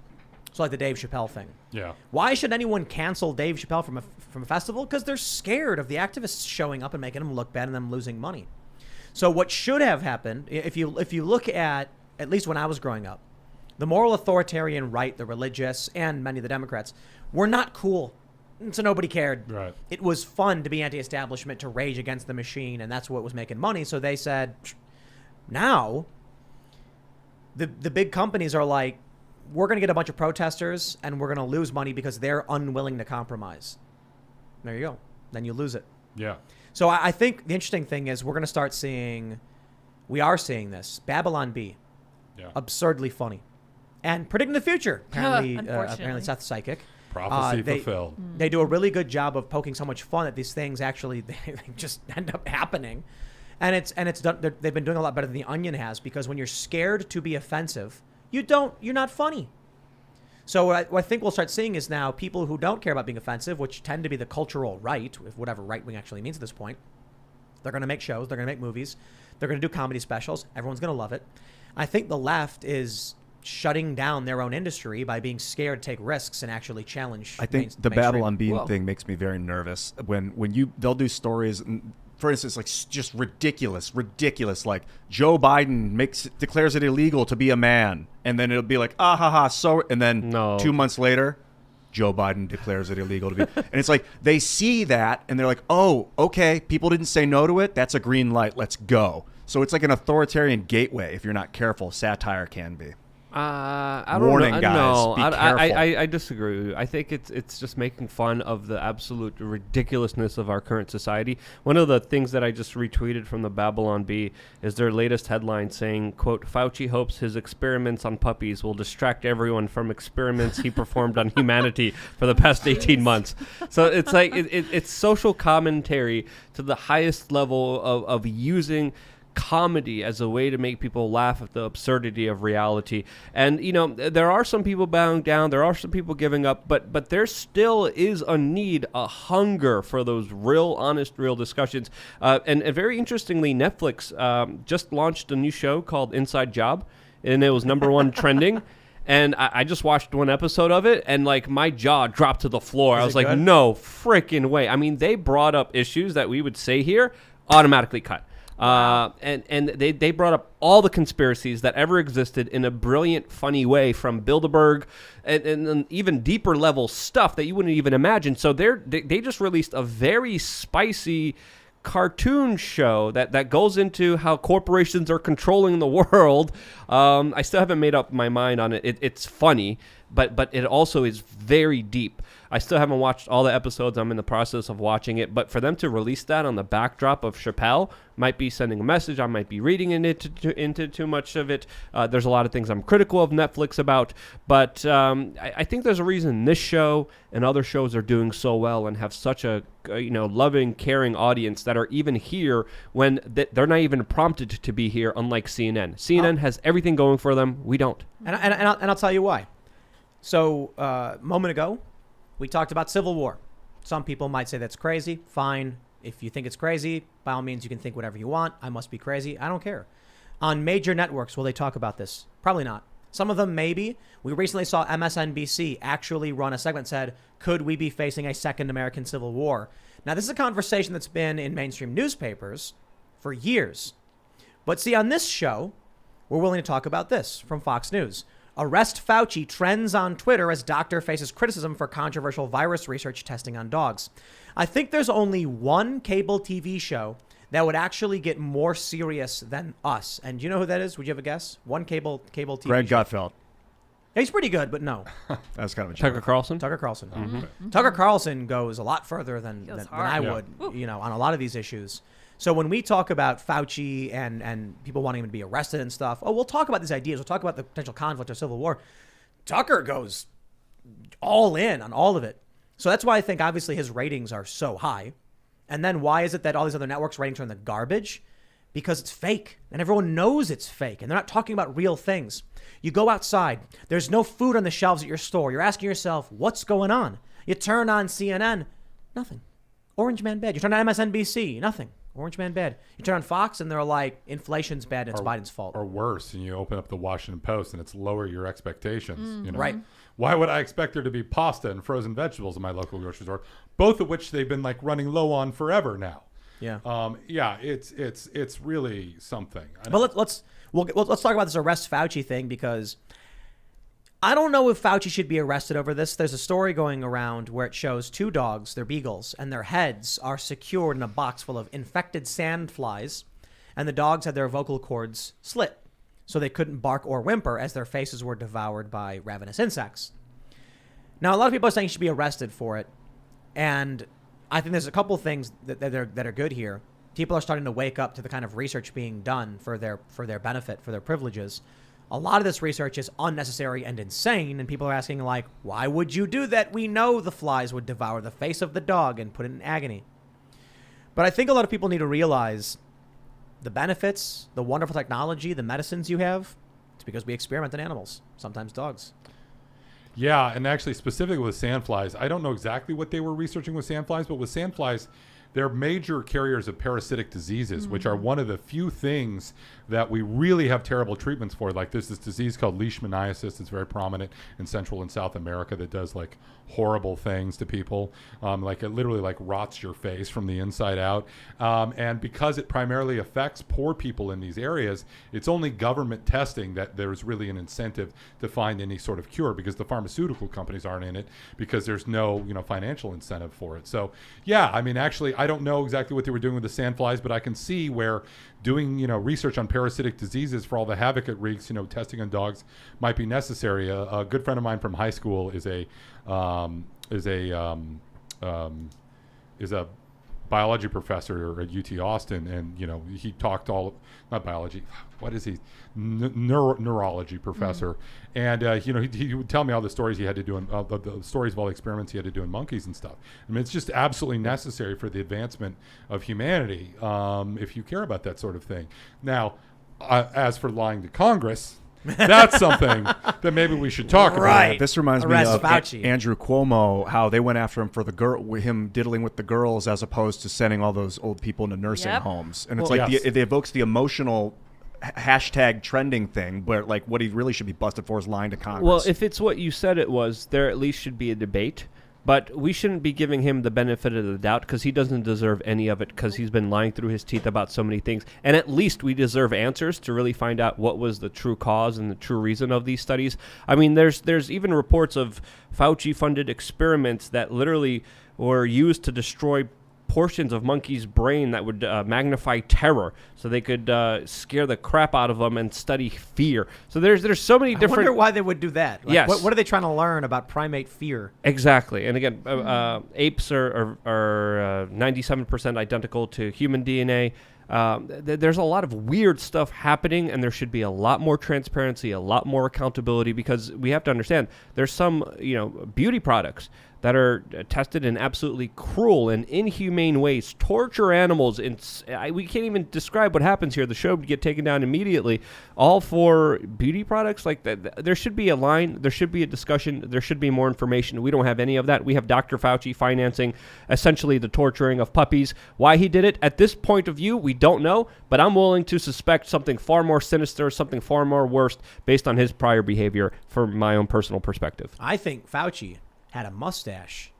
He shaved it off since then, but back then he was twirling it, saying, "We're gonna kill these dogs for fun." I could see it. And that was it. That was the only reason. At this point, maybe. Let's be honest. Let's be real. Like, we don't know. That's not a fact. We don't have a smoking gun here. But I'm not willing to exclude that out of our current reality with the way that he's been treating humanity. But it is insane that he's gotten far more attention for the testing on dogs than the lying to Congress about funding research at the Wuhan facility that likely caused the pandemic. I just the saw point him on where Stephanopoulos, and he was denying that he ever did it, that he ever said that they ever did gain of function, and then they were like, let's play a clip from Rand Paul where he comes at you, and they give this 3 or 4 second clip of Rand Paul, and then George Stephanopoulos just lofting softballs over to him saying, and by the way, our experts confirmed you didn't do gain of function. Right? And Fauci's like, yeah, of course, we didn't do gain of function. insane. Yeah, insane. It's like gain of function research would be the manipulation of viruses to make them more infectious to human type cells, correct? That is correct. And you didn't do that. No, we only took cells and viruses and modified them so that they would be more infectious to humans. We didn't do gain of function as you And look how described it. stupid Rand Paul is. Let's all focus on that. Well, weren't they recently like rewriting the CDC's website or whatever to redefine gain of function or whatever? I mean, Yeah. it's insane. And the thing is, he didn't just lie about this. He got indignant. Yeah, good job, and Rand. By upset. the way. Shaking. And it's just Dude, Rand Paul's relentless. and not just that. This is connected to this larger narrative. Remember, Facebook banned all discussion of the lab leak because it was "quote unquote" misinformation for a year. That was all covering up this. Our culture has a rot at the core, and there are corrupt people like Fauci who, let me just explain to you the level of insanity we're dealing with. When Rand Paul holds up the study that says chimeric virus creation to increase infectivity on humans, definition of gain of function. Fauci, this study says funded by the NIH. And Fauci goes, we did not fund it. It's like literally holding the evidence. And then what do you get from the establishment and from the left and from MSNBC? It's not true. Ignore it. And That's the insanity. Let's also mention here again that Senator Rand Paul is a medical doctor. Senator Rand Paul. Yes. So it's not like he doesn't have some clue what he's talking about here when he looks at a research paper. He's an actual trained medical doctor. And then the left goes, he's an ophthalmologist who hasn't practiced in years. Dr. Fauci is an infectious disease expert who hasn't practiced in 3 decades. Rand Paul literally bureaucrat. volunteers his time and goes down to places like Haiti does, and gives yeah. free surgeries to people who can't afford it. So he's been practicing medicine on and off, yes, but at the same time, the mainstream media vilified him, attacked him every step of the way because he correctly now called out Dr. Fauci, which the NIH, Fauci's own organization that he was running, called him out on. Yes, and the untrained media do such a great job of presenting medical information to us, too. You know, they're certainly in the catbird seat when it comes to criticizing Rand Paul. Yeah. Everything causes cancer and everything doesn't. I love how the media does this. When I was little, I see a story. It was like smelling coffee could prevent cancer. More at 11. And it's just like, it was a slow news day. They looked up a journal. They said, here's a study that says one thing. The next day, smelling coffee could cause cancer. News at 11. Cholesterol was notorious. They'd be like, oh, cholesterol's great. Cholesterol's bad. Cholesterol's actually very good for you. Watch out for cholesterol. There are I remember when the news of the NIH letter came out and broke. Fauci was on the mainstream media. They didn't question him about this. Right. They were talking about how great it is that kids were going to be vaccinated from ages 5 to 11 and up. And meanwhile, you know, there needs to be a debate. There was a Yale epidemiologist who was very important with early COVID treatment who just came out recently and said that he would pull his child out of public school if they have public vaccine mandates in that particular school. Epidemiologist? What did you? Epidemiologist, yeah. Yale epidemiologist Dr. Henry Risch came out and he put out a very important statement saying, if it comes to it, I will homeschool my child rather than put him in a public school where he has to take a vaccine. And he was critically important for early COVID-19 treatment. He was the authority on it, and he deserves to be heard. His voice deserves to be elevated, and I wish there was a debate. I wish there was a conversation between him and Dr. Fauci, who's telling people that it's going to be great that all children are going to be vaccinated soon. Dr. Fauci works in an office with a picture of himself, a giant portrait of himself. Wow. That's great, huh?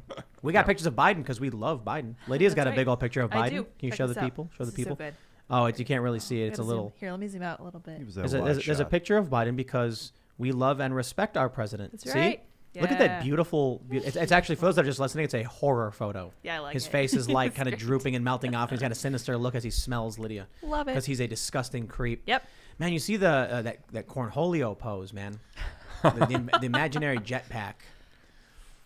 Well, we're living in a simulation. That's the only answer, huh? Do you know Red Steez is on Twitter? Stephen Miller? Yeah, the yeah, of other course, Stephen of course. Miller? Yeah, the other one. Yeah, he put up this thing where it's like, apparently like one of the classic symptoms of like dementia, Alzheimer's is clenched fists like that. I've seen it. Yeah. And look, I'm not speculating whether or not Biden has dementia per se, but the point is if this were Trump or any Republican or anyone that the media didn't like, if this were Bernie Sanders, this would be, a week's worth of news cycles about whether or not that he has dementia. I feel that screaming the truth at someone that doesn't want to hear it is fruitless. It may have some impact, but it's such a diminishing return. It's like wind resistance, terminal velocity. You can't get past their brain cloud.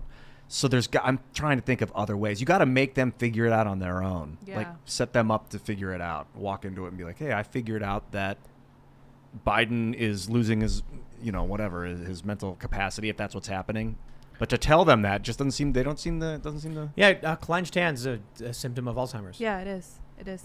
But to Ian's point, I think that he's on to something. Can you help me zoom in a little bit more again? Sorry. Well, this could also explain, sorry, just one small important tidbit here before I take it off to Lydia. This could explain why we are on day 279 of the 100 days of masking. Sorry, go ahead. Yeah, for sure. Well, what I was going to say was that to Ian's point, he was talking about how you can't convince someone to change their mind by giving them new information because you're just contradicting them. This is something Scott Adams talks about a lot. And in general, I would recommend being incredibly compassionate even when it's really hard. Because what is that quote that people won't care what you told them, they'll only care how you made them feel at the end of the day? Yeah. No, I think this is true, and this is something that, conservatives in general really stink at. Yeah. They need to approach the not conversation like, I understand why that you feel this way. I understand that maybe you've had difficulties because of X, Y, and Z, but here's why I'm telling you that I disagree. There needs to be some sort of acknowledgement on a human level, also rather than I like Ben Shapiro, but facts don't care about your feelings doesn't get you very far. No. Feelings don't care about your facts. Sorry. Yeah, it's true. I feel what you feel is the way to go. Understanding what they feel, it's kind of too cold. But when you feel what they're feeling, it sucks because they're feeling terrified and they're losing their mind. But if you allow yourself to feel it for a minute while you're talking to them, then they start to believe you. It's sales and manipulation 101. Is the first thing you have to do in order to change anyone's opinion is have rapport. And so that's why a very common sales tactic would be like, "Hey, nice to meet you, man. Where are you from, Mark?" Bend, Oregon. Bend, Oregon. No joke. No, seriously, my brother lives up there. I am from Bend. Yeah. My brother's amazing. I wonder if you guys ever bumped into each other. That's so cool. I can't believe we had so much in common. Well, I live in Alexandria now, but I'm originally from Bend. Wow. Yeah. So actually, I do have a brother who lives in Bend. But so what you do is, when you're doing sales or fundraising activism, you start off just with hey, nice to meet you. Where are you from? You find something, and then no matter what they say, you say something to complement it and show that you share a positive emotion, and then you're opening the door. Another thing we talked about is something called the yes train. Get someone to say yes 7 times, and they're more likely to acquiesce to whatever your demand is. So, if you want to sell them a pizza, you'd be like, "Hey, look, it's lunchtime, right? Right. You're looking for food, I'd imagine, at some point, right?" And then eventually say, "Okay, great, I got a pizza right here. Here you go. You want it, right? Right." The last 3 times I've been in a car dealership, I've always been complimented on my shirt. Huh. Yep. I think I was talking to my I don't dad. think my shirt was Now. particularly great. I was talking to my dad, and he was like, "Can you believe it? They're trying to stop people from being able to take the vaccine if they want in these certain places." And I was like, "That's crazy, man. If it was a dangerous disease, then I could understand." It was like I just felt and got what he was saying, even though it wasn't what I agreed with, and then immediately started telling him what I thought. That's the way to get through to people. I was a little vague about what transpired just now on purpose. The unfortunate reality for me was when I was working at these nonprofits is that there's a very easy formulaic way to get people to change their opinions that works every time. And if you're willing to do that, you'll win. And if you're not willing to do that, then you're in trouble. So being blunt with people, I feel like, is the right thing to do, but the right thing isn't always the effective thing. And so, like you mentioned, it's actually one step beyond that. It's actively lying to manipulate that gets you the most successful outcome. And man, I think these charity organizations, these nonprofits that used to do this stuff, once I found out that they were lying, I quit. I couldn't do it. I was like, I thought I was being honest. I thought I was doing a good thing. And then once you realize they've actually formulated these lies specifically to make money off people and trick them, and my friends described it, me and my friends describe it as selling hopes and dreams to people or selling them nothing. Like, people would go out in the street and sell hair products and packages. They have these guys that go around and they'll walk up to girls and be like, "Oh, your hair's amazing. Like, you should definitely check out the salon," and then give them the coupon, and then they get money when the coupon is used. And then we would always laugh, like, they'd see us, we'd be fundraising, and we'd be like, "We don't sell anything. We literally just tell people to give us their money," and they do. And they'd be like, "Wow." People are animals. we think a lot of times that we're so smart. I do for sure, but like a dog, if you treat it right and you reward it when you want it to repeat itself, it'll repeat I itself. disagree. I had I knew someone. I met someone at Columbia who said that they used Pavlovian reinforcement to get their roommate to do chores for them by offering them candies that they really liked whenever they would do something. And then when they wanted the dishes done, they would pull out the candies and then be like, "Oh, would you mind doing the dishes?" And they'd be like, "Yeah." And then afterwards, she'd hand them some candy, and they were just like, they didn't realize they had been manipulated. Let's go to Super Chats. It's time. Wow. If you haven't already, Thanks. smash the like button, subscribe to the channel, share the show with your friends, go to timcast.com, become a member to support our work in building culture, setting up our new space at Freedomistan. We're going to be building it out. We're going to try and figure out what that looks like. Probably going to have a sandwich shop, a smoothie shop, a skate shop, a game shop, a gun shop. I've been doing massive research on the domes. Range. I'm very exciting. The free Geodesic dome? domes. Yeah. The The free geo- dome. There may be an array of free domes. One in array? particular. Yeah. The place I stay in New Hampshire is a bunch of domes that are homes Yes. together. We should They're do pretty that. cool, yeah. But most importantly, we have a bunch of journalists working at timcast.com. We have new shows we're building. And if you want to support this show, being a member helps. But we're going to have a members-only show coming up. We drop them about 11 p.m. every night, so definitely you don't want to miss that. But let's read some of your Super Chats. And again, smash that like button. All right. Make 1984 Fiction Again says, Alec Baldwin's career was mostly peaceful. Indeed. That's a good P.S. one. To all saying prop gun, would you be cool with him killing somebody with a prop car? Stabbed with a prop knife? Hung with a prop rope? There's no prop gun. This is the craziest thing. Yeah. a real gun. I understand why they're framing it like that, because if it said Alec Baldwin shot and killed someone on set, people would assume it was his gun in the media. It was So his gun. They wanted, what was the sets? It was the movie studio's He's the gun. producer of the movie. He's one of the owners of the props. But they wanted to make sure people knew that he didn't bring his own weapon and do it. I So think. you actually made a great point earlier about the cultural differences of this stuff. My dad's a retired Marine colonel. My dad was an alternate for Marine Corps rifle pistol team. He was like an amazing shot. I grew up shooting, and I remember when I was younger and I was learning to shoot, like I pointed the gun in the wrong direction once. I don't remember what happened next. All I know is that I was on the ground and I looked up and my dad was holding the gun. Yep. And it was like, you will not do that again. And like that's how seriously people that use guns treat the safety of them. That's I what got we're one. gonna I got one for you, Michael Malice. The new boy. right. Michael likes to say the new right. He asks people, "Do you think some people are better than others?" Yes and no. I mean, I think that everyone is a sinner. I mean, the human nature is inherently flawed, and one of the big problems of our current societies, people don't understand that human beings are inherently sinful and self-interested. Well, Michael says the new right will just say yes, but the left will justify or hem and haw. And I got a better one. The new right was it Alec Baldwin's fault or not? I mean, it's crazy to me. Yes. Yes, And let's and break yes. this down. Alec Baldwin is the producer on a movie.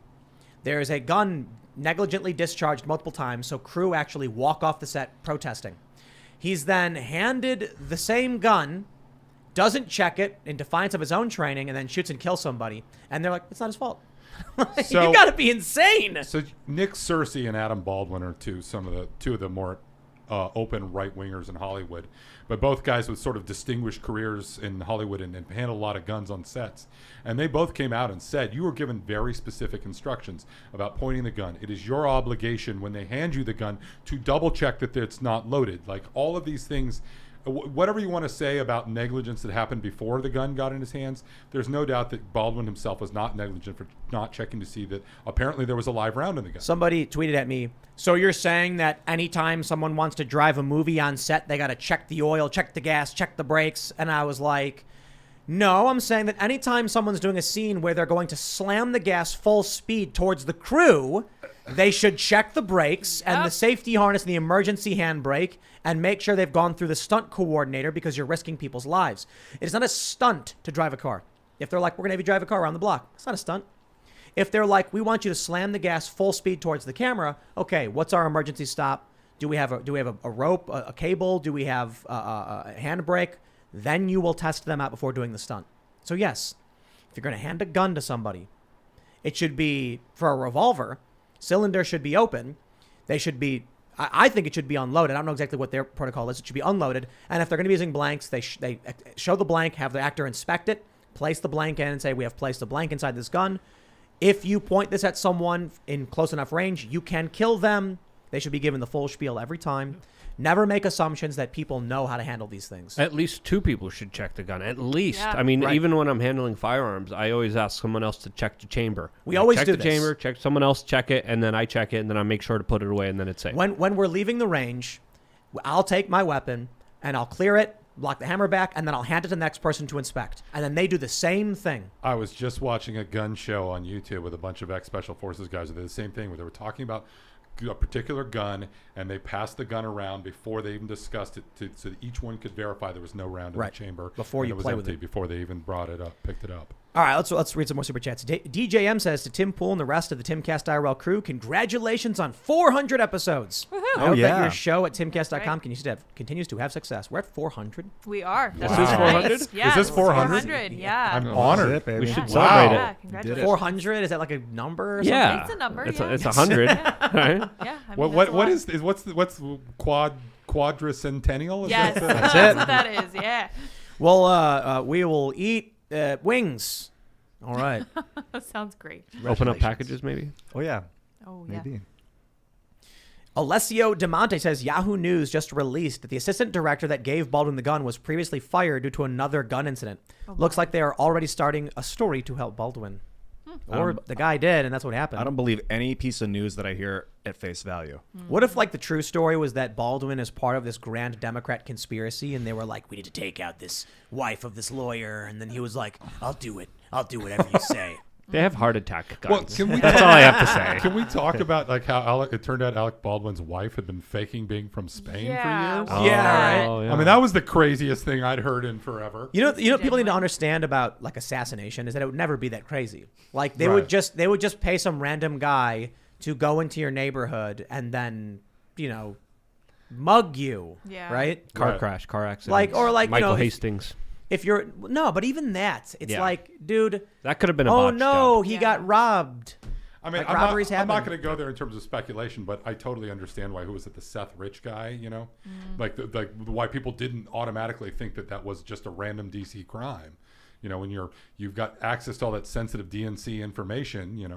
Oh yeah, Of course, warrants an investigation. There have been for sure. plenty of incidents like that. I'm sure that were foul play. But I think the problem is, sometimes Occam's razor is right. There's a lot of people who believe the Seth Yes. Rich conspiracies and stuff, but like, I think it's a lot of wishful thinking. To be Oh, honest. I think so too. I'm just pointing out that I totally understand why people go Exactly. there. Yeah, but I in that case, You And there never was give government the poor benefit family. of the doubt. Yeah, that's ever. true. Yeah.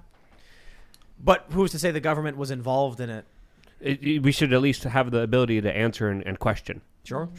No, I will say that there's definitely a lot of like random things in DC where like so and so who's a person of some import was standing in their driveway and this person came up and something happened. Like, Jeez, it does politics is a happen. dirty game. Yeah. Very dirty, yeah. All right. Raymond Stanley says, Tim, the members event was rad. Shout out to every person and dog there. I met some Yes. good peeps. Looking forward to Freedomistan. Wait, I could have brought Stronger my together. dog. Yeah, you could have. My dog was there, yeah.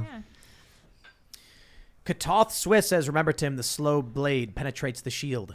Yep, I remember that from the movie. That was before I walked out. Torturing Tim. All right, let's see what we got. Bo Jess says, Ian, if psilocybin was actually a threat to the system, they wouldn't allow it to be legalized. That's what they want you to believe. Yeah, but you got to define threat and system and all that. It can definitely alter the way we govern ourselves or help us change the way we perceive our own system of governance. But I don't think it would. Yeah, I agree with you. I don't think it's like a destructive force. Jeremy Hall says, Tim, if you were to get into a coma on the Zero motorcycle, what plans do you have in place? Shimcast? Lukecast? Oh. Personally, I vote for Iancast. Well, as if. The plan is Personally, I agree. my bed will be placed here in front of the camera, and I'll be intubated and on life support, and that will be the Gosh. show. That'll And be then He'll whisper in my ear, and then I'll tell you what he said. We'll, No, we'll live stream it, and then if you get like 50 likes, treats go down, fall on him. it'll be like it'll show the bed with me unconscious, and then it'll cut to Luke, and he'll be like, "That's a good point, Tim. Now, I actually think," and then Ian will be like, "Tim's wrong about this one," and then it'll show me again, and it'll just go. Boop. Tim actually has a monitor. pacemaker wired to some explosives in the basement, so Yeah. when his heart stops beating, the man's whole trap, compound yeah. goes sky high. It's true. Yep. Just implodes. A warning light. That's You the get 30 black hole. seconds. Yep. Yep. Yeah, Black yeah. light. Don Jett says, dumb law in West Virginia. It is illegal to beat your wife so long as it's done in public on Sunday on the courthouse steps. I don't wow. believe that. I gotta look that up. That's amazing. That can't be true. Could be. All right, let's see what we got. Tristan Lee Dobler says Dave Chappelle stole multiple jokes that Owen Benjamin made years ago and got blacklisted for. Watch The Greatest Comedian. Oh, okay. Well, I don't know if that's true, but, maybe it is. Maybe it is. All right. Steve Otten says Noam Chomsky is the Grinch who stole liberty. Oh, yeah, you said that one. Yeah. I saw that in the chat. I was like, this is too good not to share. Eric Benjamin Hamilton says, after creating a short film featuring Yuri Bezmenov for YouTube, I instantly got a few comments calling me a fascist. Makes it clear that to communists, anything different from them is fascist, as is with the anti-fascist rampart, the Berlin Wall. So can we talk about fascism just for a second? Sure. Like the actual poli-sci textbook version of fascism is the merging of state and corporate power. That was Mussolini's own definition of it. And if you look at what's happening, for instance, with social media and regulation and things like that, I mean, these are kind of inherently fascist arrangements. We're seeing a lot of fascism in mainstream America in terms of this sort of thing. And it's just really weird to me that fascism has come to mean basically, anything that the left doesn't like. We actually have some, yeah. Quiet Guitarist Fan says, by the way, I never read the book. I'm assuming he's talking about Dune. And I actually understood it from beginning to end. It's really not that hard, dude. It's hilarious how easy it is to understand if you just pay attention. Once again, MCU theme parks. I don't think Marvel movies are masterpieces. I think they're popcorn flicks. I thought Dune, can I spoil the movie that's been remade from the 80s? I don't think so, right? Okay, spoilers. All right, so here's the first complaint that someone said to me after we left was wait a minute, that whole scene where he's talking to Idaho and he's like, I want to go with you, and he's like, you can't. And then he has another scene where he's like, Dad, I want to go, and you can't. And then he goes anyway, and it's kind of glossed over. What was the point of that scene? Why, so here was my experience. The cinematography was fantastic. The music was fantastic. It was beautifully made, but you had to know the story to enjoy it. I'm sitting there with my girlfriend, and we're talking about it, and she's like, did I miss something? What's the word they're saying? What's the name of the houses? Why is this one bad? Why did they why did they do this? And I'm like, people keep saying, you just can't handle it because they were trying to cram too much in at once. And I'm like, they didn't cram anything in. We were confused halfway through as to what was going on. And it's because it was so slow and drawn out that it was just look, if you want to see part one of an art film, I got no problem with that. I just don't like it. And so I'll complain about it and not want to see it. Just like I thought, Captain Marvel was bad. But there are a ton of movies that don't have action that I think are fantastic. It's absurd. People are their immediate response is Tim just wants action movies like superheroes. And I'm like, that's not true. I didn't see it, but if you're going to do Dune, you got to give the main guy his power within 20 minutes and then get him off the planet within 20 minutes, 25 minutes, and then make it pure action from there. I mean, I watched a really great video. It broke down why Guardians of the Galaxy people rated highly and why Suicide Squad was rated poorly. And they talk about time. And they were like, Suicide Squad tried using flashbacks to introduce plot lines and characters, and it was really confusing for the audience and boring. And so you don't actually get the actual story you're trying to understand until you're an hour in. Whereas Guardians of the Galaxy introduces it immediately in the intro. Star-Lord's getting and I'm using a Marvel film. I'm trying to use a YouTube example of a breakdown between what works and what doesn't. But I think the issue I had with Dune was that they're trying to make more than one movie. If they just made it one movie. Simple action. Yeah, Andreas pointed out, you have the giant sandworm in the beginning trying to destroy a fleeing ship. You got to show the worm. I mean, that's the biggest part of the whole series is the worms, the sandworms. I was reading online that they were the problem with the movie adaptations, the original and this one, is that they're trying to make a book, which works, into a movie that doesn't. Someone commented on Reddit, they were like, it should have opened with sandworms, so you understood the Dune, the importance of the spice. The danger of the worm. Instead, it was a very slow beginning that was kind of confusing, and the voice, and, it's like... I haven't seen the movie, but the book and the whole lore and everything that goes into the series of Dune books are known for being complex. I mean, and that's what people enjoy about the books, and I can totally see where that doesn't translate easily. It certainly didn't translate easily for David Lynch. No, his inner monologue stuff was terrible. Doesn't translate to movies. That was confusing. I tried watching it. Look, movies are different mediums, and people who are fans of the book tend to be super fans of the movie. But when I ask, like, just look at some of the questions that non-fans had about watching the movie. If the movie's not for people who have not read the book, then by all means, it's not for me, and then enjoy your movie. I got no problem. But, the way it was explained to me was, imagine this is what someone said. If you like Star Wars: A New Hope, and you want to watch a 2-hour and 40-minute movie that's just Luke in the desert, and it ends with him finally meeting Han Solo, that's Dune the movie. Oh, jeez. But that's basically what it was. One of these days they're going to do the it hero. right. He's not it's the hero's journey, but he's not thrust into adventure until the movie's over. Yeah. And so you're like, I didn't even get that far. I've heard a ton of ecstatic things, but all from people that were like sci-fi super fans of the book. I will tell you, people don't want to hear it. We went to a theater. We went to the Frederick Theater. There was probably 9 people in the theater, and it was 5 were us. And I noticed other people sleeping. After an hour and 20 or so minutes, I was just like, I'll just read what happened. I'll just read. I'd rather just read this. I can't watch this. It's so slow and drawn out. And I look over, my girlfriend's sleeping. And then I'm like, hey, you want to leave? She's like, yeah. And then I get up, I'm like, Luke, we're leaving. He's like, all right. And then we went and got hibachi. It was great. What were your feelings on the stuff that you did see? I'm not much of a film critic. I don't have much to say about this, to be honest with you. He's scared to offend the masses. I don't care to offend anyone. It was just like, that's a long movie. It's 2 hours and 40 minutes. It's a lot to sit through. And I was like, I'll just watch it later. So if I'm already like, I wasn't in it. I wasn't enthralled by it. I was just like, I'll just watch it later at home. Because it was available, so that tells me that I wasn't, entertained by it. I was super excited for it because we watched the original. I can't tell you what happened in it because it was so slow, and then we played it downstairs a few months ago, but it was just like eventually became on in the background, and so then when they were like they're redoing it, I was like, they're gonna do it right this time. They're not gonna do the inner monologue thing. They're gonna speed up the story, and I hear the story's really good. I'm excited for it, and then it was just like I started watching it, and I was like, wow. Damn. There's a made-for-TV version of it with William Hurt that was actually better than the David Lynch one. I don't remember if consider it was good at this point. I don't know. There was a made-for-TV one. Huh? Yeah, William Hurt. Check it out if you like Dune. Wasn't there something like in the early 1970s they were going to attempt to make it, and like Salvador Dali was involved or something crazy? Wow. Yeah, it was an art film version of it that never. They couldn't decide. They wanted it to be like Star Wars, but then the director wanted it to be kind of an art film, so it never got made. Huh. Let's move on. We got Dan on S. He says, pretty sure I've never heard someone's doctor say, due to your allergies and other medical issues, you shouldn't stop at red lights. I'm also pretty sure any spiritual belief that has something against red lights wouldn't be driving. Good points. All right, let's see.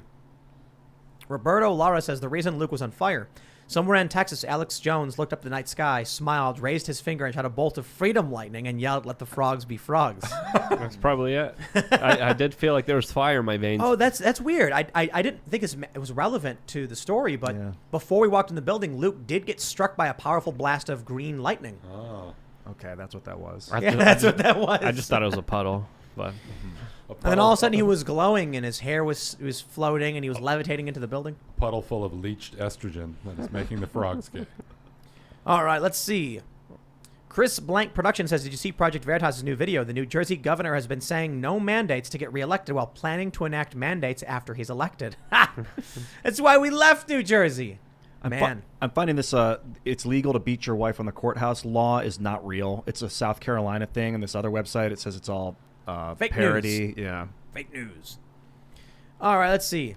Scott Gross says, I wonder what people would think if they knew that Paul Atreides goes on to kill entire planetary populations to rid the galaxy of resistance to his rule as the new emperor. Spoiler alert. I don't know. I don't remember. I don't want to confirm or deny that. Spoiler, it's like an old book, and the movie doesn't even have that in it. So, Paul Atreides was pretty cool. I don't remember. What's the thing he's called? The Kwisatz Haderach.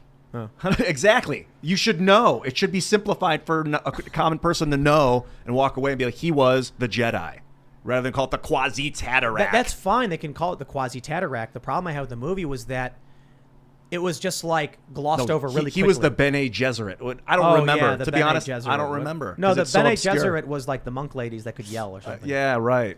I'm dismissing the concept of this. It was a good book. I would highly recommend the book if you like it. Look at, I think Star Wars. My understanding is Star Wars basically ripped off Dune. Is that true? He was heavily inspired by it. I know Inspired that. by it. He ripped it off. Star Wars ripped off a lot of things. Right. But But think you about name how it. Star Wars: A New Hope did it such a good job explaining everything. Yeah. Like the Force, the Jedi, the Clone Wars, how these things are introduced. A New Hope is a great movie. It was a samurai. Wasn't they rip off a samurai movie? Yeah, a Kurosawa film, The Hidden Fortress. Very strong influence on that. Yeah. But there were a whole bunch of other things, plus all the mythology. I mean, there were like old Celtic legends about guys with flaming swords and stuff that track Star Wars very closely. And there's all these things that were clearly, it was a case of, genius steals, I think.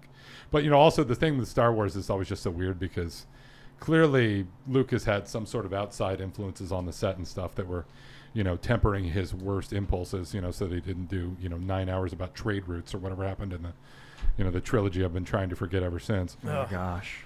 Jar Jar and Dooku, like Dookie, Count Dookie. Yeah, that was just awful. Terrible names. But you know what I like about the prequels is that they're like bad movies that are funny bad. You know what I mean? It ripped my heart out. I don't know. And the sequels are so much worse. All right. Searden says Washington State is already building isolation quarantine camps and facilities. Just thought you should know. Is that true? We get a fact check on that. DK6 says Dexter Holland is a pioneer in mRNA research.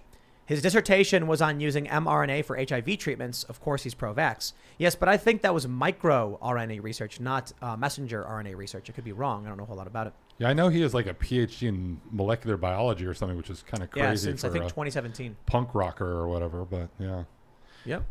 He also owns a hot sauce company. Yep. King County. Was it Gringo Bandito, I think it's called? Yeah. Looks like they're Trashing the joint over there. King County, Washington. Looks like it's building isolation quarantine facility, according to their website. Bishop Cruz says the Offspring song Self-Esteem is all about weak men letting horrible women take advantage of them. Might as well be sung by the prototypical male feminist. Come Out and Play was also prescient. Oh, I listened to that song like 100 times. Yeah, I was told taped when I it was- off the radio. I was told Come Out and Play when I was little was racist. You got to keep them separated. I mean, they were from LA, and like the gang situation Yeah. at the time was, legit out of control. So I assume they kind of knew what they were speaking about. Yeah.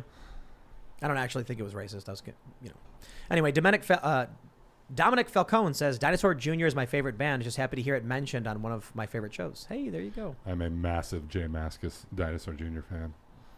What's that one song? Like that really popular song they had? The one kind of song they got that was sort of popular was called "Feel the Pain." Yes, Feel the Pain. Is it- Yep. I know that one. That's about it. All right, let's see. We'll grab something down here. Anonymous says, on the topic of music, Pink Floyd's 1977 Animals is a great album. I think it speaks measures for the times we're in. So the original Dune trailer was tracked to that Pink Floyd cover or whatever. Really? And it was really awesome. Wow. But as I seem to recall, and maybe I'm misremembering this, but when I mentioned that early 1970s Dune attempt with Salvador Dali, I think Pink Floyd might also have been involved in that at one point or something. But either way, yes, Pink Right on. Floyd and Dune seem to track up nicely. All right, let's see. Yeah, Dune with Mick Jagger and Salvador Dali, 1970s. Okay, well, it was Mick Jagger, I guess. In the cast. X Runner 55 says Valuetainment podcast had a Facebook moderator on and it was difficult to watch. You should have one or both on. I mean, Ian was a social media moderator and he tells horrifying stories about things we can't talk about. I would because- love to have a Facebook moderator in here to get Yeah. their perspective. All right, let's see. Confucius? Is that what it says? Who do you think has killed more dogs, the FBI or Fauci? Would anyone care if the dogs were placed back into nursing and retirement homes? Oh, jeez. Oof. Fed T says, pro tip, eat healthy, exercise, plan for your health 50, 60 years out. If we all participated in this, we wouldn't need as much animal testing and better protections from COVID. This is what I wanted to bring up earlier. I want to refocus the conversation onto how exciting it is to stay healthy. I think that people get excited about sickness and not like they get terrified, which is a form of excitement. But really it's exciting to stay alive and stay healthy. I know there's no end to it, so it's not like there's not this final excitement point that you're looking at, but man, is it fun to feel good. Or all the things that you can do that are exciting when you're healthy. All right, Slick Black Cadillac says, Tim, the scene calling for Baldwin to point the revolver at the camera means the gun must appear loaded to moviegoers. I believe this fact is pivotal to the chain of events. Also, I see Luke. I exacerbate. Okay. Well, when it comes to pointing a gun at the camera, wouldn't that require a very specific set of safety protocols to point a gun at a camera that appears loaded? I would like to not see. I would see the cinematographer not standing behind the camera in line of fire. They're not supposed to do that. Yeah. Like, we have cameras here that are remote controlled. Accidents Like, very happened on easily. set before, and that's how they happened. It's that's how criminal. people died before. I think it's criminal. I don't know if that means you should go to jail for it. I think a jury can figure that out, but it's criminal.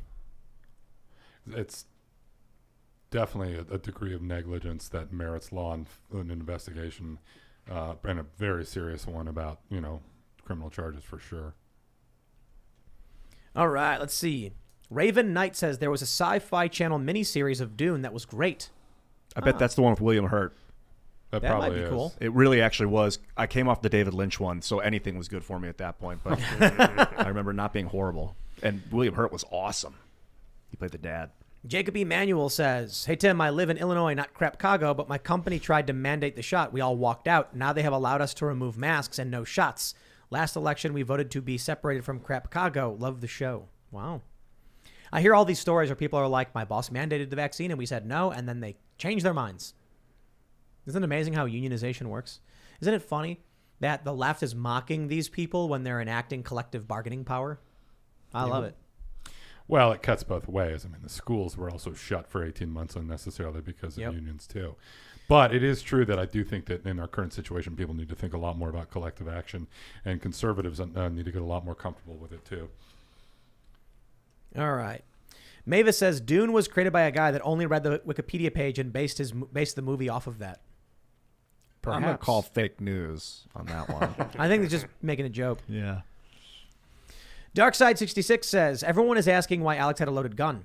I want to know why he was pointing any gun at the cinematographer and the director. I wonder how often that happens in movies, because you get the pointing at the camera shot, which probably looks amazing on film, but how often are they standing there? I would like to know, what is the rationale for ever having a live round on a movie set ever for any reason? Yeah. We went over this on the show last week, and it becomes conspiratorial at that point. Yeah. I suppose there's cartridges that have no powder in it. It's just the bullet, so Yeah. it looks real, and they use those for appearance. Right. And then there are blanks, but I don't know. Somebody put a bullet in that, and it's Alec Baldwin's fault. He was handed a real gun, and the left is desperate to say somebody doesn't know what it's like to be on set. It's like, what are you talking about? I lived in Hollywood. I had a bunch of friends who worked. I was in a stupid TV show once. It's not like I was on big movie sets, but I've been around them, and it's insane to think that that's an excuse for being handed a loaded weapon and being like, but I didn't know it was loaded. I fired a blank once out of a M1 Garand, but not at anyone, just out into the woods. I got in the car. I was told to drive at full speed towards these people, and they said, "Don't worry, it would be fine." But then I hit them and they died. It's like, what happened? Why did you do that? Yeah, maybe you should check. You should be careful. All right, let's see. Mudgy says, Luke t-shirt saying I'm with Dave, using one script like I'm with Hillary type, another with a Trump type text. Interesting. Maybe. I'll talk to my designers, see what they think. I'm with Dave. My friends, if you haven't already, smash that like button, subscribe to this channel, share the show with your friends, and go to timcast.com, become a member. We're going to have a members-only segment coming up around 11 or so p.m., but we also have a massive library of members-only content. You can watch all of the Alex Jones stuff and Steve Bannon and just a bunch of Jack Posobiec and the frequent guests we have. You definitely want to check that out. Seamus, all that good fun stuff. So become a member, and you can follow this show at Timcast IRL everywhere. You can follow me personally at Timcast.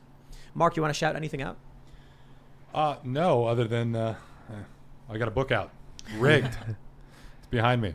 It's great. You got Twitter or something? Oh, yeah. I am at Heminator on Twitter. That's a nice name. I like The that one. Heminator. So The Heminator's pretty cool. I signed up for Twitter like 10 years ago with my stupid college nickname because I was like, this won't be of any professional use Right. whatsoever, right? Of course, I'm now cursing that it is literally destroying the entire journalism industry, but that's how I ended up with that Heminator. Yeah. Yes. I'm just going to call you that from now on. And I released 2 videos today. One on youtube.com/wearechange about Janet Yellen's crazy plans for you. And Another one, very important one on lukeuncensored.com that I can't tell you about. I'm Ian Crossland, and another huge shout out to the event on Saturday night at Long Shot in West Virginia. Tim, thanks for putting it on, man. Yeah. And we got some behind the scenes footage. There's episode of Cast Castle up today. Check it out on YouTube if you want to see like the lead up to it. Everybody getting ready doing sound checks. Really awesome. The cartoon for that was amazing. Yes, So- I think keep getting better. I think we have the members only event for members on timcast.com. I don't know if it's uploaded yet. Yeah, it may I not think be I up. saw it. Oh, Is it the members only? I Yeah, can just I saw a check, thumbnail actually. for it for sure. that's Yeah. exciting. Yeah. There's a lot of footage from that night. And you guys that came out, you are incredible. I met so many people. So fun. Thank you so much. I got this. So a voodoo doll. This is the Ian Crossland voodoo doll. Bobblehead. Be nice to it. little bobbly bobblehead. I don't think it's up yet, but we'll try and get it up as soon as possible. But like the comedy, the energy, the people, the just Jeez. interactions, it was powerful. Ryan Like, Long was incredible. Yeah. and we could have like had a huger venue, but I think even keeping it this small, having that kind of like those kind of real small, intimate conversations with individuals one on one was pretty Here's pretty the plan. important. The plan is we're going to do the exact same thing in Miami. Nice. I like it. I love that sound. And, you know, it's because I was And by talking. Miami, you mean free America? That's right. I was talking to Ryan Long, and he was mentioning like Fort Lauderdale in the Miami area, and I was like, you know, I've been trying to get Luke forever. You son of a gun!